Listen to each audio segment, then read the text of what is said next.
When Michael Jordan woke up yesterday morning, he found a mysterious letter on his nightstand that made his hands shake. His 14-year-old twin daughters, Jasmine and Julia, had left him a note that said they did something they'd been planning in secret for 6 months, something that would change his life forever. The letter started with words that made his heart race.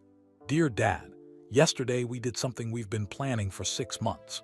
We know you're going to be upset at first, but please keep reading." But here's the thing that terrified him most. The letter stopped in the middle of a sentence. It said, "We found him, Dad, we found." And then nothing. The rest of the pages were missing. Found who? What had his daughters done? And why weren't they home? Michael rushed through his empty house calling their names. No answer. Just another note that said they'd be back tonight and that he needed to trust them. That this was the most important thing they'd ever done. You see, Michael Jordan might be the greatest basketball player of all time, but for the past 3 years, he'd been losing a different kind of game. Ever since his wife died, he'd been pulling away from his daughters, scared to love them too much because everyone he loved seemed to disappear. What Michael didn't know was that his daughters had discovered a family secret buried in their mother's old journals. A secret about someone Michael had lost 22 years ago. Someone he'd been searching for but could never find. And these two brave girls decided to do something about it. They sold their designer clothes online to raise money. They hired a private investigator. They followed clues across 3 states, all without their father knowing. But what did they find? Who was this mysterious person? And why did it make Michael Jordan, a man who'd won 6 NBA championships without breaking a sweat, break down crying when he finally discovered the truth? Answer will absolutely melt your heart. Watch this whole video to find out what Michael Jordan's twins did yesterday that changed their family forever. Because this isn't just a story about basketball. This is a story about 2 kids who loved their dad enough to believe in the impossible. And what they accomplished will inspire you to never give up on the people you love. Let's start from the beginning, 6 months before that mysterious letter, when the twins made a discovery that would change everything. Michael Jordan's eyes opened slowly as the first rays of autumn sunlight streamed through the curtains of his Chicago bedroom. For a moment, he lay still, listening to the familiar sounds of his house settling in the early morning quiet. At 59 years old, he'd grown accustomed to waking early, a habit from decades of morning practices and training sessions that his body refused to forget. He reached for his phone on the nightstand to check the time, but his hand touched something else first, an envelope. Cream-colored thick paper, the expensive kind. His heart skipped a beat. He hadn't put an envelope there. Michael sat up, his basketball-trained reflexes making the movement quick despite his age. He picked up the envelope, turning it over in his hands. His name was written on the front in 2 distinct handwriting styles, alternating letters, a trick his twin daughters had been doing since they learned to write together. Michael, spelled out in Jasmine's neat print and Julia's flowing cursive, dancing across the paper like a secret code only the 3 of them understood. His hands trembled slightly as he opened it. Inside was a folded letter, and attached to it with a paperclip was a small yellow sticky note. He recognized that sticky note. It was from the pad he kept in his office, the one the girls sometimes borrowed to leave him messages about dinner or homework. The sticky note read, "Dad, please read this when you wake up. We did something yesterday. We love you. J&J." Michael's throat tightened. Something about the formality of the letter, the careful presentation, made his chest feel heavy. Were they in trouble? Had something happened? He unfolded the letter with careful fingers, noticing how the paper shook slightly in his grip. The letter began in Jasmine's handwriting. "Dear Dad, yesterday we did something we've been planning for 6 months. We know you're going to be upset at first, but please keep reading. Please don't be angry until you understand everything." Then Julia's handwriting took over. "We did this because we love you, because we see you hurting every single day, even when you smile at us, even when you pretend everything is fine. We're not little girls anymore, Dad. We're 14 now and we notice things. We notice how you stare at old photos when you think we're not looking. We notice how you avoid certain rooms in the house. We notice how you pull away from us sometimes, like you're afraid to get too close." Michael's vision blurred. He blinked rapidly, trying to clear his eyes to keep reading. The handwriting switched back to Jasmine's. "6 months ago, we found Mom's journals in her closet. We weren't snooping, we promise. We were looking for her old recipes because we wanted to make you that pasta dish you always said she made perfectly. But we found something else instead. We found out about. The letter switched to Julia's writing again. We found out that you had a brother you never told us about. A brother named Marcus who disappeared from your life a long time ago. Mom wrote about him, Dad. She wrote about how much it hurt you, how much guilt you carried, how you blamed yourself for not saving him.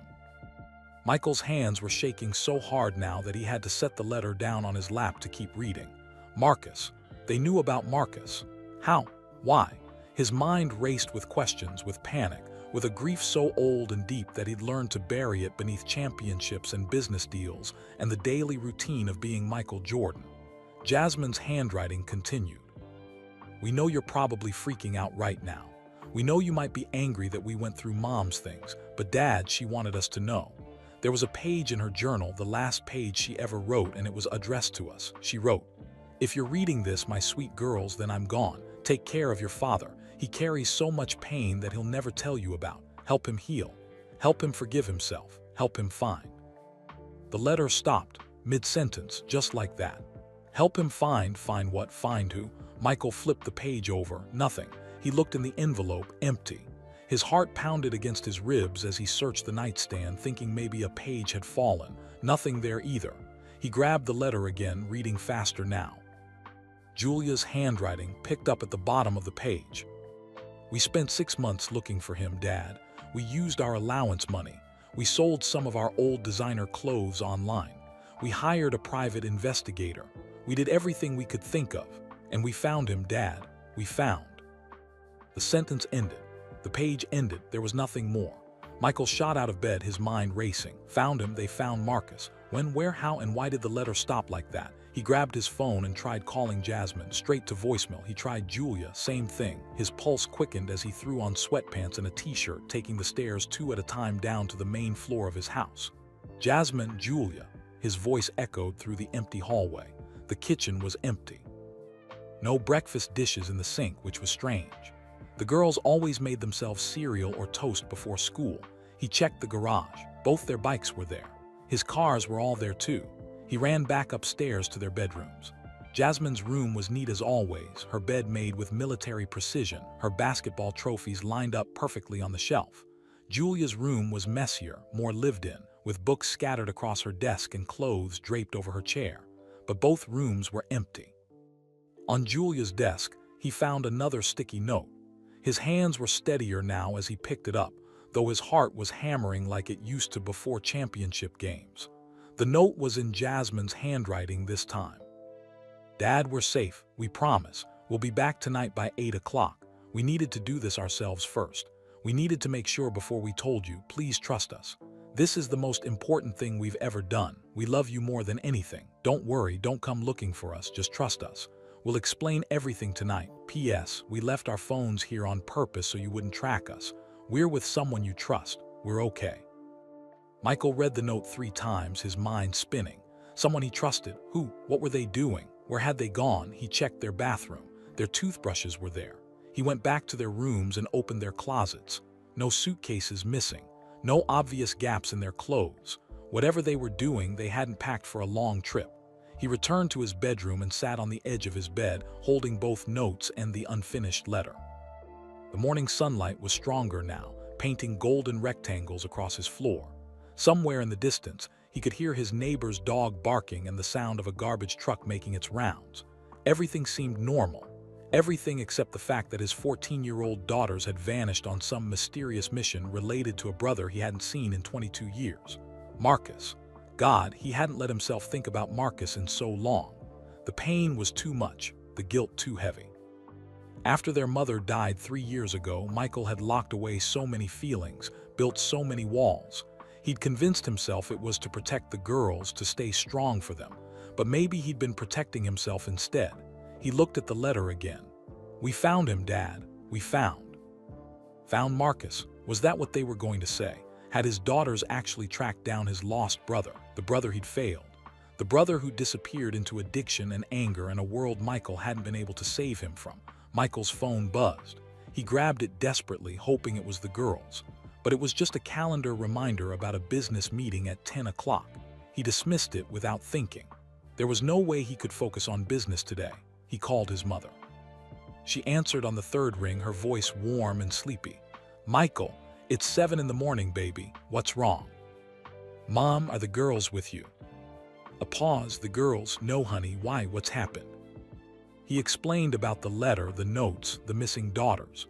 His mother listened without interrupting, a skill she'd perfected over decades of being his confidant. When he finished, she was quiet for a long moment. Then she said softly, "They know about Marcus." "How did you?" "Your wife told me she was leaving those journals for them before she passed. She thought maybe the girls could heal some things that you couldn't." Michael felt like the floor had dropped out from under him. You knew she was going to tell them." "Not tell them, baby. Leave them clues. Leave them a path. Your wife, she was smart. She knew you'd never look for Marcus yourself. The pain was too deep. But she thought maybe if the girls understood, if they had that love and courage young people have before the world teaches them to be afraid, maybe they could do what you couldn't." Tears were streaming down Michael's face now, hot and unexpected. "I don't even know where Marcus is, Mom. I don't know if he's alive or dead. I don't know anything. And now my daughters are out there somewhere." "They said they're safe, Michael. They said they're with someone you trust." "But who would help them do this without telling me?" His mother was quiet again. "Then, maybe someone who loves them as much as you do. Someone who wants to see you whole again." Michael ended the call and sat in the silence of his room. The championship rings in their case across the room caught the light. 6 NBA championships, 5 MVP awards, Olympic gold medals, a legacy that would outlive him. But what good was any of it if he'd lost his brother, if he was losing his daughters to his own inability to be emotionally honest with them? He picked up the letter one more time, reading those final words. "We found him, Dad. We found." The morning stretched ahead of him, empty and terrifying. 8 o'clock tonight felt like a lifetime away. His daughters were somewhere out there, chasing a ghost from his past, and all he could do was wait. Michael Jordan, the man who'd never backed down from a challenge, who'd hit game-winning shots with seconds left on the clock, who'd built an empire through sheer will and determination, was completely powerless. All he could do was trust his daughters, trust their love. Trust that whatever they'd found, whatever they were doing, it came from a place of pure love. He looked at the sticky note one more time. "This is the most important thing we've ever done." Michael closed his eyes and whispered to the empty room, "Please, God, keep them safe. Whatever they're doing, wherever they are, just keep my girls safe." The house settled around him, quiet and waiting. 8 o'clock couldn't come fast enough. 6 months earlier. Jasmine Jordan stared at her reflection in the bathroom mirror, watching her twin sister Julia appear behind her. They looked identical, same dark eyes, same high cheekbones, same athletic build inherited from their father, but Jasmine could always tell them apart. Julia's eyes were softer, more vulnerable. Jasmine's jaw was set harder, more determined. "You okay?" Julia asked, placing a hand on her sister's shoulder. Jasmine shook her head. "Did you see him at dinner tonight?" "He looked right through us, Jules. We were telling him about making the varsity basketball team, and he was checking his phone. Again." Julia sighed and sat on the edge of the bathtub. "He's just busy. You know how he is." "He's not busy, he's gone." Jasmine turned to face her sister. "Ever since Mom died, it's like he died too. He's just going through the motions." It had been 3 years since their mother lost her battle with cancer. 3 years of watching their father slowly disappear into work, into charity events, into golf games with business partners. 3 years of being Michael Jordan's daughters to everyone at school, but feeling like nobody's daughters at home. The house they lived in was massive, a sprawling estate in the suburbs of Chicago with a basketball court, a pool, and more rooms than 3 people could ever use. But it felt empty. It echoed with absence, with memories of their mother's laughter that no longer filled the hallways. "Remember when he used to play horse with us in the driveway?" Julia said quietly. "Every Saturday morning, no matter what." Jasmine nodded, her throat tight. "Now he's got meetings on Saturdays, or golf, or something." "He's scared," Julia said. "That's what I think. I think he's scared that if he loves us too much, he'll lose us too, like he lost Mom." "That's stupid," Jasmine said, but her voice cracked. "We're right here, we're not going anywhere." Julia stood and wrapped her arms around her sister. They held each other for a long moment, the way they'd been doing since they were babies sharing a crib. Two halves of a whole, their mother used to say. Where one goes, the other follows. "We should organize Mom's closet," Julia said suddenly. "Remember, we've been saying we'd do it for months now. Grandma keeps asking when we're going to go through her things." Jasmine wiped her eyes. "Yeah, okay, maybe this weekend." That Saturday, their father left for a charity golf tournament at 9 in the morning. He kissed them both on the forehead, promised to be back for dinner, and drove away in his Mercedes. The girls watched him go from the kitchen window. "He won't be back for dinner," Jasmine said flatly. "He never is." They climbed the stairs to what used to be their parents' bedroom. Their father had moved to a different room after their mother died, unable to sleep in the bed they'd shared. The master bedroom had become a shrine of sorts, everything exactly as their mother had left it. Her closet still smelled like her perfume. The girls stood in the doorway for a moment, breathing it in, letting the familiar scent wrap around them like a hug. "I miss her so much," Julia whispered. "Me too." They started carefully, reverently. Their mother's clothes were organized by color, then by season. Designer dresses she'd worn to NBA events, comfortable jeans and sweaters for every day. The Chicago Bulls jacket their father had given her when they were dating, worn soft with age and love. Julia found the shoebox first. It was on the top shelf, pushed way back behind a stack of winter scarves. It was an old Nike box, the cardboard faded and soft with age. "Jazz, look at this." Jasmine climbed up on the step stool and helped her sister pull it down. They sat on the closet floor, the box between them like a treasure chest. Julia lifted the lid slowly. Inside were photographs, old ones, some in black and white. Pictures of their father as a young man playing basketball in college. Pictures of him with their grandparents, and pictures of him with someone else. A younger boy, maybe 10 or 11 years old, with the same eyes as their father, the same smile. "Who is that?" Jasmine picked up one of the photos. Their father had his arm around the boy, both of them grinning at the camera. On the back, someone had written, "Michael and Marcus, 1991. "Marcus," Julia said. "I've never heard Dad mention anyone named Marcus." There were letters in the box too, tied together with a faded ribbon. The handwriting on the envelopes was their father's distinctive scrawl. But the letters had never been sent. No postage, no addresses, just a name written on each one. Marcus. At the bottom of the box was a journal. Their mother's journal, the leather cover worn smooth from handling. Julia opened it carefully, flipping through pages of their mother's elegant handwriting. Shopping lists, appointment reminders, thoughts about the girls when they were babies.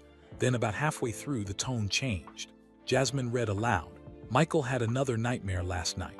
He was calling out for Marcus, apologizing over and over. When he woke up, he wouldn't talk about it. He never talks about it. I wish he would let me help him carry this burden. I wish he would tell me about his brother." "His brother?" Julia's eyes widened. "Dad has a brother." They read on, hungry for answers. The journal entries were scattered across years, but they painted a picture of a secret grief their father had carried, a wound that had never healed. January 15, 2003. Michael saw someone today who looked like Marcus. He followed the man for 3 blocks before realizing it wasn't him. He came home devastated. It's been 15 years since Marcus left, but Michael still looks for him everywhere. March 22, 2005. The twins asked Michael today if they have any uncles. He said no and changed the subject. "I hate lying to them, but it's not my story to tell. I hope someday Michael will be ready to share this part of himself with our daughters." October 8, 2010. I tried to hire a private investigator to find Marcus. Michael found out and was furious. He said some wounds are better left alone, but I see how this wound festers. I see how it's poisoning him from the inside. The girls read in silence, tears streaming down their faces. Their father, the strongest man they knew, the legend, the icon, was broken, and they'd never known. Julia flipped to the last entry in the journal. It was dated just 2 months before their mother died. The handwriting was shaky, weaker than the earlier entries. "My sweet Jasmine and Julia. If you're reading this, then I'm gone. I'm so sorry I had to leave you. I fought as hard as I could to stay, but sometimes even fighting isn't enough. I need to tell you something about your father. something he'll never tell you himself because the pain is too deep and the shame too great. Your father had a younger half-brother named Marcus Thompson. They were very close when your father's career was beginning, but Marcus struggled with addiction and with living in your father's shadow. 22 years ago, after a terrible argument, Marcus disappeared. Your father has been looking for him ever since, even though he pretends he's not. Your dad blames himself for not saving Marcus. He thinks he chose fame and basketball over family. He thinks if he'd been a better brother, Marcus would still be in his life. This guilt has eaten at him for over 2 decades. I'm writing this because I need you to understand your father. When he pulls away from you, when he seems distant or distracted, it's not because he doesn't love you. It's because he's terrified of losing you the way he lost Marcus. It's because he doesn't trust himself to protect the people he loves. I made your father promise me that if anything happened to me, he would try again to find Marcus. I don't think he will. He's too afraid, too broken by this. But maybe someday, you girls will be brave enough to do what we couldn't. Maybe you'll find Marcus and bring him home. Maybe you'll heal the wound your father has carried for so long. I love you both more than all the stars in the sky. Take care of each other. Take care of your father. Help him remember that love is worth the risk of pain. Forever your mother, Sarah. The girls sat in their mother's closet holding each other and crying. The afternoon light slanted through the bedroom windows, golden and soft. Somewhere downstairs, a clock chimed 3 o'clock. We have to find him, Jasmine said finally, her voice fierce through her tears. We have to find Uncle Marcus. Julia nodded. But how? Mom tried, other people have tried. Marcus has been gone for over 20 years. Jasmine stood up, wiping her face with determination. We're smarter than we were 6 months ago. We've got the internet. We've got resources. We've got Dad's credit card for emergencies. She smiled through her tears. And we've got each other. Julia stood too, matching her sister's resolve. We can't tell Dad. Not yet. Not until we know for sure we can find Marcus. Agreed, this is our mission, our secret. They shook on it, their hands clasped tight between them. Where do we even start? Julia asked. Jasmine picked up one of the old photographs of Marcus. We start by learning everything we can about him. Then we find someone who can help us. That night at dinner, which their father missed just as Jasmine had predicted, the girls sat across from each other at the enormous dining table, eating the pasta their grandmother had dropped off. Between them was their mother's journal, open to that last entry. For Mom, Jasmine said, raising her glass of water. For Mom, Julia echoed. And for Dad, and for Uncle Marcus, whoever he is. They clinked glasses, 2 14-year-old girls making a promise that would change their family forever. They didn't know if they could find a man who'd been lost for over 2 decades. They didn't know if Marcus would even want to be found. But they knew one thing with absolute certainty. Their father needed healing, and they would do whatever it took to help him find it. Outside, the Chicago evening settled into darkness. Inside, 2 girls began planning an impossible mission, fueled by love and youth and the kind of courage that comes from not yet knowing all the ways the world can break your heart. They had 6 months. 6 months to find their uncle, to solve a mystery their family had given up on, to prove that sometimes the youngest members of a family carry the biggest hearts. The hunt for Marcus Thompson had begun. That first week, Jasmine and Julia became detectives. They started in the only place they knew would have answers, the internet. After school each day, they'd lock themselves in Jasmine's room, laptops open, notebooks filled with scribbled clues and questions. Marcus Thompson was too common a name. Thousands of results flooded their searches. They needed something more specific, something that would connect this Marcus to their father. Julia pulled out the photographs from the shoebox again, examining them closely with a magnifying glass she'd borrowed from their science classroom. Look at this, she said, pointing to one picture. There's a basketball jersey in the background, number 23. That's Dad's number. And look at the date on the back, Jasmine added. 1991. Dad would have been in his late 20s then. He was already in the NBA. They created a timeline on Jasmine's bedroom wall using index cards and string like detectives in a movie. At the top, Marcus Thompson, Michael Jordan's half-brother. Below that, question marks and fragments of information gleaned from their mother's journal. Mom wrote that Marcus was 10 years younger than Dad, Julia said, doing the math on her calculator. So if Dad was born in 1963, Marcus would have been born around 1973. That makes him 51 now, if he's still alive. The possibility that Marcus might be dead hung in the air between them. Neither wanted to say it out loud, but both were thinking it. Jasmine typed into her laptop, Marcus Thompson, Chicago, 1973. Still too many results. She tried. Marcus Thompson, Michael Jordan brother. Nothing but fan forums and conspiracy theories. We need help, Julia said finally. Professional help. That's when they thought of Devin Martinez. Devin was 18, a senior at their school who ran the computer science club. He was heading to MIT in the fall on a full scholarship, and everyone knew he could hack just about anything. Not that he did, at least not illegally. But he knew his way around databases and public records in ways that made teachers nervous. The next day, the twins found Devin in the library during lunch period, his face buried in a coding textbook. Devin. Jasmine slid into the chair across from him. We need to talk to you about something, in private. Devin looked up, surprised. The Jordan twins had never spoken more than a few words to him before. Okay. They moved to an empty study room in the back of the library. Julia closed the door and drew the blinds. Devin's eyes widened slightly. This isn't about, I don't do anything illegal, he said quickly. We know, Jasmine assured him. We need help finding someone who doesn't want to be found, and we'll pay you. They told him everything about Marcus, about their mother's journal, about their father's hidden grief. Devin listened without interrupting, his expression shifting from confused to sympathetic to intrigued.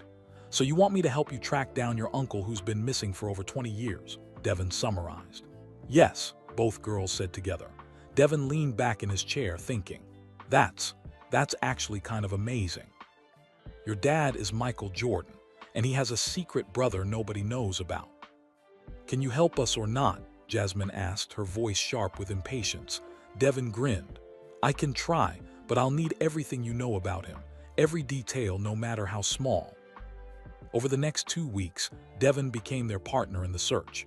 He taught them how to access public records databases, how to search through old newspaper archives, how to piece together a digital trail from fragments of information.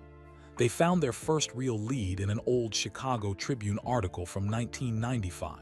The headline read, Jordan's half-brother arrested for drug possession. The article was brief, just a few paragraphs about how Marcus Thompson, 22, had been arrested outside a nightclub. The only mention of Michael Jordan was a single line. Thompson is the younger half-brother of Chicago Bulls superstar Michael Jordan, though the Jordan family declined to comment. Dad must have been mortified, Julia whispered, reading the article on Devin's laptop. The media coverage, the scandal. But the article gave them something valuable, confirmation that Marcus had been in Chicago in 1995 and that he'd had legal troubles. Devin dug deeper into public records. Okay, so Marcus Thompson had 3 arrests between 1994 and 1997, all drug-related. The last one was in January 1997. After that, nothing. He disappears from the system completely. What does that mean? Jasmine asked. Devin shrugged. Either he got clean and stayed out of trouble, or he left Illinois, or he didn't finish the sentence. They read more of their mother's journal entries, searching for clues. One entry from 2008 caught Julia's attention. I saw Michael watching a news story today about a halfway house in Detroit that helps former addicts. He was staring at the screen with such intensity, such hope. When I asked him about it, he said nothing. But I know he was thinking about Marcus. Does he think Marcus is there? Should I look into it? Detroit, Jasmine said. Mom thought Marcus might be in Detroit. Devin typed furiously on his keyboard. There are dozens of halfway houses and recovery centers in Detroit. We'd need more than that. But it was a direction, a possibility. Their mother's journal revealed more painful truths as they read on. An entry from 2012 stopped them both cold. Michael's father passed away 10 years ago, and he told me that his one regret was dying without seeing Marcus again. Michael's father had Marcus with another woman before he married Michael's mother. The family situation was complicated, painful, but Michael's father loved both his sons. He tried to bring them together to create a bond. And for a while, it worked. Michael adored his little brother. He used to bring Marcus to games, introduce him to other players, treat him like royalty. But when Marcus started struggling, Michael didn't know how to help. He was too young himself, too consumed with basketball, and the media attention made everything worse. Every mistake Marcus made became a headline. Every arrest was Michael Jordan's brother before it was Marcus's own story. The shame, the pressure, it crushed Marcus, and Michael blamed himself for all of it. Julia was crying again. This is so sad. Uncle Marcus never had a chance to just be himself. He was always Michael Jordan's brother. Jasmine's jaw was set with determination, which is why we need to find him, to give him a chance to just be Uncle Marcus, to be family without all the other stuff. Devin worked tirelessly, running searches during his free periods, staying up late to scour databases. The girls used their allowance to buy him coffee and snacks, feeling guilty that they couldn't pay him more. "Don't worry about it," Devin said when they apologized. "This is the coolest thing I've ever worked on. It's like a real-life mystery novel." 6 weeks into their search, Devin found something. His eyes lit up as he waved the girls over to his laptop in the library. "Look at this. I was searching through LinkedIn profiles, right? And I found a Marcus Thompson, age 51, who works as a youth basketball coach at the Eastside Community Center in Detroit." The girls leaned in, hearts pounding. "There's no photo," Devin continued, "but look at his bio. It says he's been sober for 15 years and dedicates his life to helping at-risk youth. And get this, under previous experience, it just says Chicago, various positions, 1990-1997. "That matches the timeline," Julia breathed. "And Detroit," Jasmine added. "Mom mentioned Detroit." Devin clicked to the community center's website. The Eastside Community Center.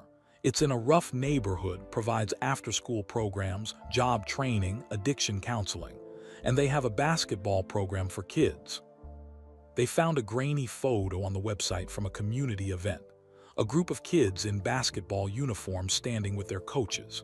In the back, slightly blurred, was a tall man with graying hair and familiar eyes.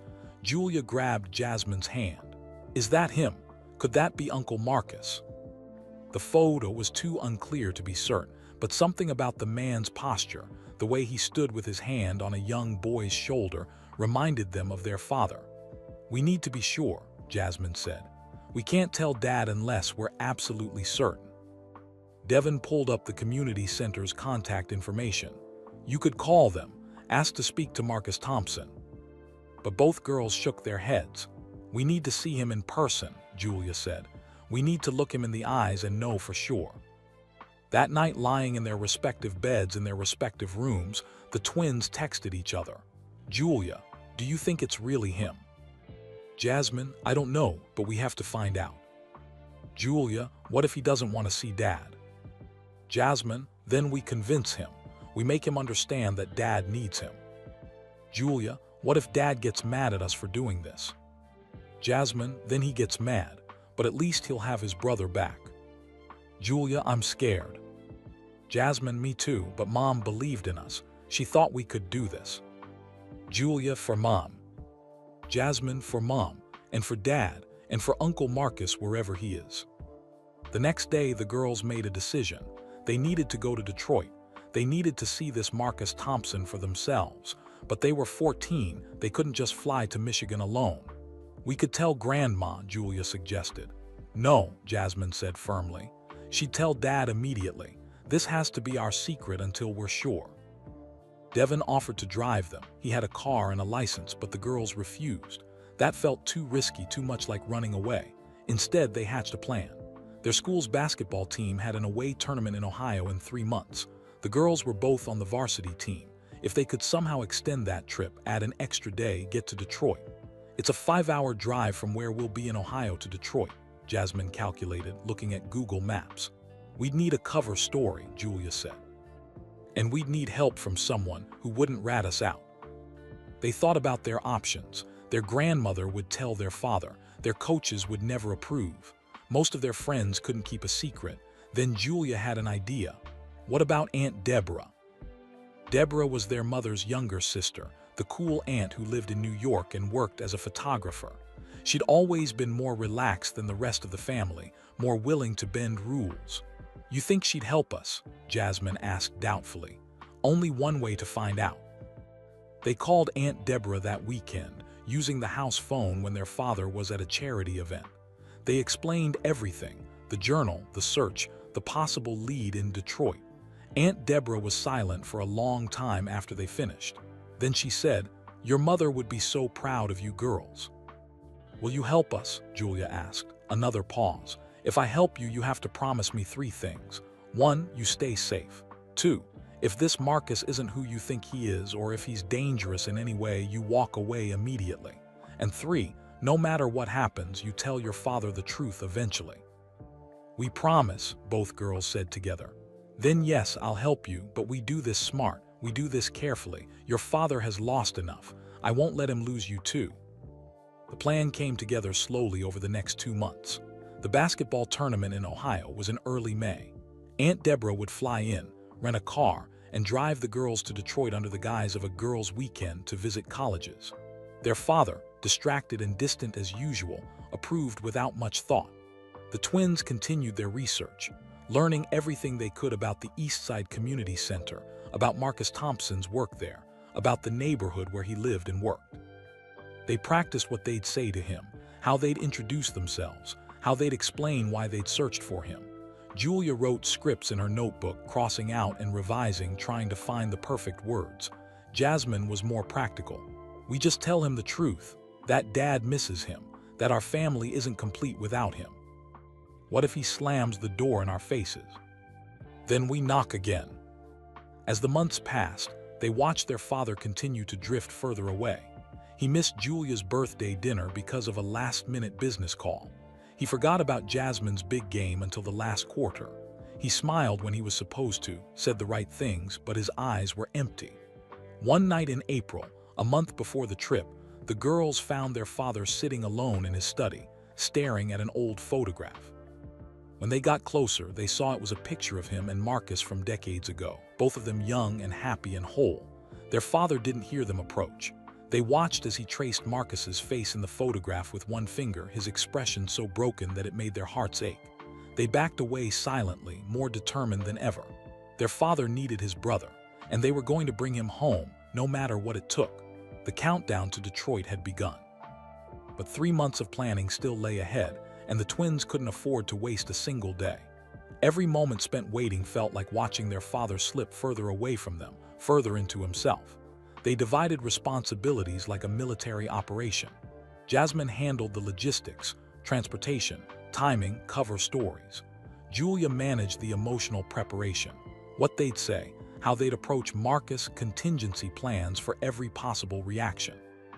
Devin continued digging into Marcus Thompson's background, building a complete picture of the man they hoped was their uncle. What he found painted a story of redemption that made the girls even more determined. "Look at this," Devin said one afternoon in the library, turning his laptop toward them. "I found old forum posts from people who went through recovery programs in Detroit. 3 different people mention a Marcus T who helped them get clean. One guy wrote, 'Marcus saved my life. He understood what I was going through because he'd been there. He never judged, never gave up on me, even when I gave up on myself.'" Julia felt tears prick her eyes. He's trying to save others the way he wished someone had saved him. "There's more," Devin continued, clicking to another page. "The East Side Community Center has a wall of hope where they post success stories. 5 different kids mention Coach Marcus as the reason they stayed in school, stayed out of gangs, stayed alive." Jasmine photographed everything with her phone. "We need to show this to Dad. He needs to know that Uncle Marcus didn't just survive. He became someone who helps people." "First, we need to make sure it's really him," Julia reminded her. "We can't get Dad's hopes up if we're wrong." The financial aspect of their mission proved challenging. Private investigators cost money, more money than their allowance could cover. They needed to be creative. One Saturday morning, while their father was at yet another business meeting, the girls went through their closets with ruthless efficiency. Designer shoes they'd worn once, handbags from brands they couldn't pronounce, expensive basketball gear with autographs from NBA players. "I feel guilty selling this stuff," Julia said, holding up a pair of limited edition Air Jordans their father had given her for Christmas. Dad will notice. Dad doesn't notice anything anymore, Jasmine said bluntly. And when we bring Uncle Marcus home, he won't care about shoes. They created accounts on resale websites under fake names, photographing items and writing descriptions.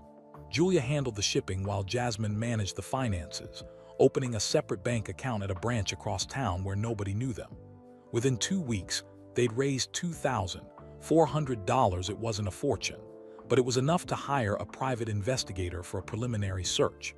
They found investigator Rachel Chen through an online search for Missing Persons Detroit. Her website was professional but warm, emphasizing reuniting families rather than catching cheaters or serving lawsuits. The girls took the train downtown after school one Tuesday, telling their grandmother they had a group project at the library. Rachel's office was in a small building near Chinatown, up 3 flights of narrow stairs. Rachel herself was in her 40s, with kind eyes and a no-nonsense demeanor. She listened to their story without interrupting, occasionally making notes on a yellow legal pad. "You're very young to be doing this alone," she said when they finished. "We're not alone," Jasmine countered. "We have each other." Rachel smiled slightly. "Fair point, but I need to be honest with you. Finding someone who's been off the grid for over 20 years is extremely difficult. And even if this Marcus Thompson in Detroit is your uncle, he may not want to be found." "We understand," Julia said quietly, "but we have to try." Rachel looked at them for a long moment, then nodded. "Okay, I'll take the case, but I'm cutting my rate in half because your kid's trying to do something beautiful for your father. I'll need $1,000 up front and I'll give you weekly updates." They paid her in cash, all 20s and 50s from their online sales. Rachel counted it carefully, then wrote them a receipt. "One more thing," Rachel said as they stood to leave. "If I find him, what happens next is up to your family. I can't force a reunion. I can't make him talk to your father. I can only find him and verify his identity. The rest is on you." "That's all we need," Jasmine said. "We'll handle the rest." The weeks that followed were agonizing. Rachel sent updates every Tuesday, public record searches, background checks, property records. She was thorough and methodical, confirming details piece by piece. Meanwhile, the girls maintained their double lives. At school, they were normal 14-year-olds, basketball practice, homework, drama with friends. At home, they tried to be present for their father, even as he remained distant. One evening in late March, their father actually joined them for dinner. It was so unusual that both girls froze when he sat down at the table with his plate. "I realized I haven't been around much lately," he said, not quite meeting their eyes. "I'm sorry about that. Work has been crazy." "It's okay, Dad," Julia said automatically. But Jasmine couldn't help herself. "It's not work. You're running away from us." Michael looked up shocked. "What?" "You've been running away since Mom died," Jasmine continued, her voice shaking but determined. "You barely talk to us. You're never home. And when you are here, you're somewhere else in your head." Their father's face went through several expressions: surprise, denial, anger, and finally pain. "I'm not. I'm trying my best, Jazz." "We know," Julia said gently, shooting her sister a warning look. "We just miss you. We miss the dad who used to play basketball with us and tell us stories and actually be here." Michael was quiet for a long moment. Then he said, "I'm scared all the time. Scared something will happen to you. Scared I'll fail you the way I've failed everyone else I've loved." The girls looked at each other. This was the most honest their father had been in 3 years. "You haven't failed us," Julia said softly, "but you're not really with us either." Their father nodded slowly, tears in his eyes. "I'll try harder, I promise." It was a small moment, but it gave the girls hope. Maybe their father was ready to heal. Maybe finding Marcus would be the key to bringing him all the way back. Rachel's breakthrough came in early April. The twins were at basketball practice when their phones buzzed simultaneously with her text, "Call me ASAP. Important news." They excused themselves, claiming Julia felt sick, and ran to the empty locker room. Rachel answered on the first ring. "I found him. It's definitely your uncle." The girls grabbed each other's hands, hardly daring to breathe. "Marcus Thompson, age 51, has been living in Detroit for 17 years, Rachel continued. "He moved there after completing a long-term rehab program in Ohio. He's been completely clean and sober for 15 years. He works at the Eastside Community Center as their head basketball coach and youth counselor. He lives alone in a small apartment 3 blocks from the center. No criminal record since 1997. No social media presence. He keeps a very low profile. "Are you absolutely sure it's him?" Jasmine asked. "I'm sure. I did a facial recognition comparison with old photographs of Marcus Thompson from the 1990s. It's a match. I also spoke to people who know him. One of his colleagues mentioned that Marcus occasionally talks about having a famous brother, though he never says the name. The timeline, the age, the Chicago background, it all fits." Julia was crying. Thank you so much." "There's one more thing," Rachel said, her voice gentle. "I got the impression from talking to people that Marcus carries a lot of guilt about his past. He's dedicated his life to making amends by helping others. But he's also very private, very guarded. Approaching him will require sensitivity." "We understand," Jasmine said. "We'll be careful." After they hung up, the twins stood in the locker room, holding each other and crying tears of relief and fear and hope all mixed together. "We found him," Julia whispered. "We actually found him." "Now comes the hard part," Jasmine said, "going to meet him." They spent the next 3 weeks preparing obsessively. Julia wrote and rewrote what they'd say, practicing speeches in front of the mirror. Jasmine studied maps of Detroit, planned their route, calculated timing down to the minute. They told Aunt Deborah about Rachel's findings. Their aunt was both impressed and concerned. "I'm so proud of you girls," she said over the phone. "But I'm also terrified. What if Marcus reacts badly? What if he doesn't want anything to do with your family?" "Then we deal with it," Jasmine said firmly. "But we have to try." Aunt Deborah flew into Chicago the day before the Ohio basketball tournament. She met with the girls while their father was at a charity gala, and they went over the plan in detail. "After your tournament games on Saturday, I'll pick you up," Aunt Deborah explained. "We'll tell your coach we're going to visit University of Michigan for a campus tour. We'll drive to Detroit. It's about 4 hours, and arrive in the evening. We'll find Marcus on Sunday morning. Then we drive back Sunday afternoon, and you're home by evening. Your dad thinks you're at the tournament hotel all weekend." "What if he calls to check on us?" Julia asked. "I'll handle him," Aunt Deborah said. "I'll tell him you're tired from games and sleeping. Your father trusts me." The night before they left for Ohio, the girls couldn't sleep. They lay in Julia's room, both of them staring at the ceiling. "What if we're making a huge mistake?" Julia whispered. "What if this destroys Dad instead of helping him?" "It won't," Jasmine said with more confidence than she felt. "Mom believed we could do this. She left us those journals for a reason." "I wish she was here." "Me too, but she kind of is, you know, in the plan, in the belief that we could heal Dad." Julia rolled over to look at her sister. "What do we say to Uncle Marcus?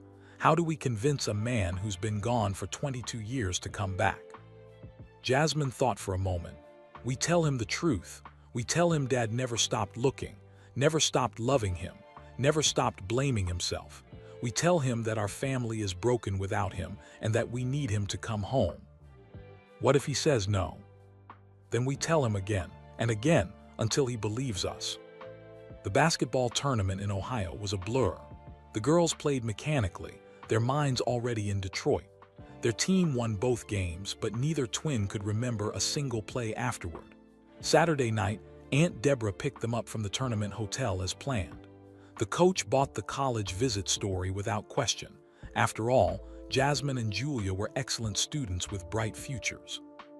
As they drove through the dark Ohio countryside toward Michigan, the reality of what they were doing began to sink in. "Are you girls okay?" Aunt Deborah asked, glancing at them in the rearview mirror. "Just nervous," Julia admitted. "That's normal. You're about to meet your uncle for the first time. Anyone would be nervous." "What if he hates us?" Jasmine asked quietly. "What if he sees us and just sees Dad's success, all the things he never had?" Aunt Deborah pulled the car over to the side of the road and turned to face them. "Listen to me. You two are the bravest people I know. You're doing something out of pure love, love for your father, love for your family. Marcus may be angry at first, or scared, or defensive. But once he understands why you're there, once he sees the courage it took for you to find him, he'll know. He'll know he's loved." They drove on through the night, three women on a mission to heal a broken family, carrying hope like a fragile flame in the darkness. Detroit appeared on the horizon just after midnight, its lights twinkling against the dark sky. Somewhere in that city was Marcus Thompson, their uncle, their father's lost brother, the missing piece of their family puzzle. Tomorrow they would find him. Tomorrow everything would change. But first, they had to get through tonight. Aunt Deborah checked them into a modest hotel near the Detroit airport, a place where nobody would recognize Michael Jordan's daughters or ask too many questions. The girls shared one bed while their aunt took the other. None of them could sleep. The digital clock on the nightstand glowed 2:47 a.m., then 3:15, then 3:52. Julia stared at the ceiling, counting the swirls in the textured paint. Jasmine kept checking her phone, reading and rereading the address Rachel had given them. 2847 Hastings Street, apartment 4B. You should sleep, Aunt Deborah whispered from her bed. Tomorrow is going to be a long day. Can't, both girls said simultaneously. Aunt Deborah sat up, turning on the small bedside lamp. Okay, let's talk through this again. Walk me through the plan. Jasmine pulled out her notebook, the one where she'd written every detail over the past 3 months. The Eastside Community Center opens at 8 a.m. on Sundays for their breakfast program. According to their website, Coach Marcus is always there early to help set up. We arrive at 7:30, Julia continued, and wait outside. When we see him arrive, we approach him. We introduce ourselves. We tell him why we're there. And if he runs, Aunt Deborah asked gently. We follow him, Jasmine said firmly. We don't give up. And if he gets angry? Julia's voice was quieter. We stay calm. We tell him we understand. We give him space if he needs it, but we don't leave Detroit without talking to him. Aunt Deborah studied them both, her expression a mixture of pride and concern. You know there's a chance this doesn't work out the way you're hoping, right? Marcus might not be ready. He might not want to see your father. We know, Jasmine said, but we have to try for Dad.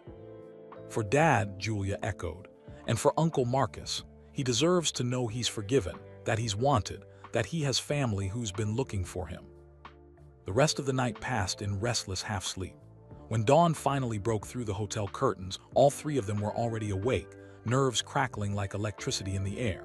They dressed carefully. Julia had insisted they wear something that would make them look approachable, not intimidating. Regular jeans, simple shirts, their hair pulled back in ponytails. They looked like any other teenagers, not the daughters of a basketball legend. Aunt Deborah drove them through Detroit as the city woke up. The neighborhood where the Eastside Community Center was located had seen better days. Buildings with faded paint, empty storefronts, chain-link fences around vacant lots. But there was also life here. A woman sweeping her porch, a man walking his dog, kids riding bikes despite the early hour. The community center itself was a converted warehouse, its brick walls covered in a colorful mural of children playing basketball. Someone had painted the words, "Hope lives here," above the entrance in bright yellow letters.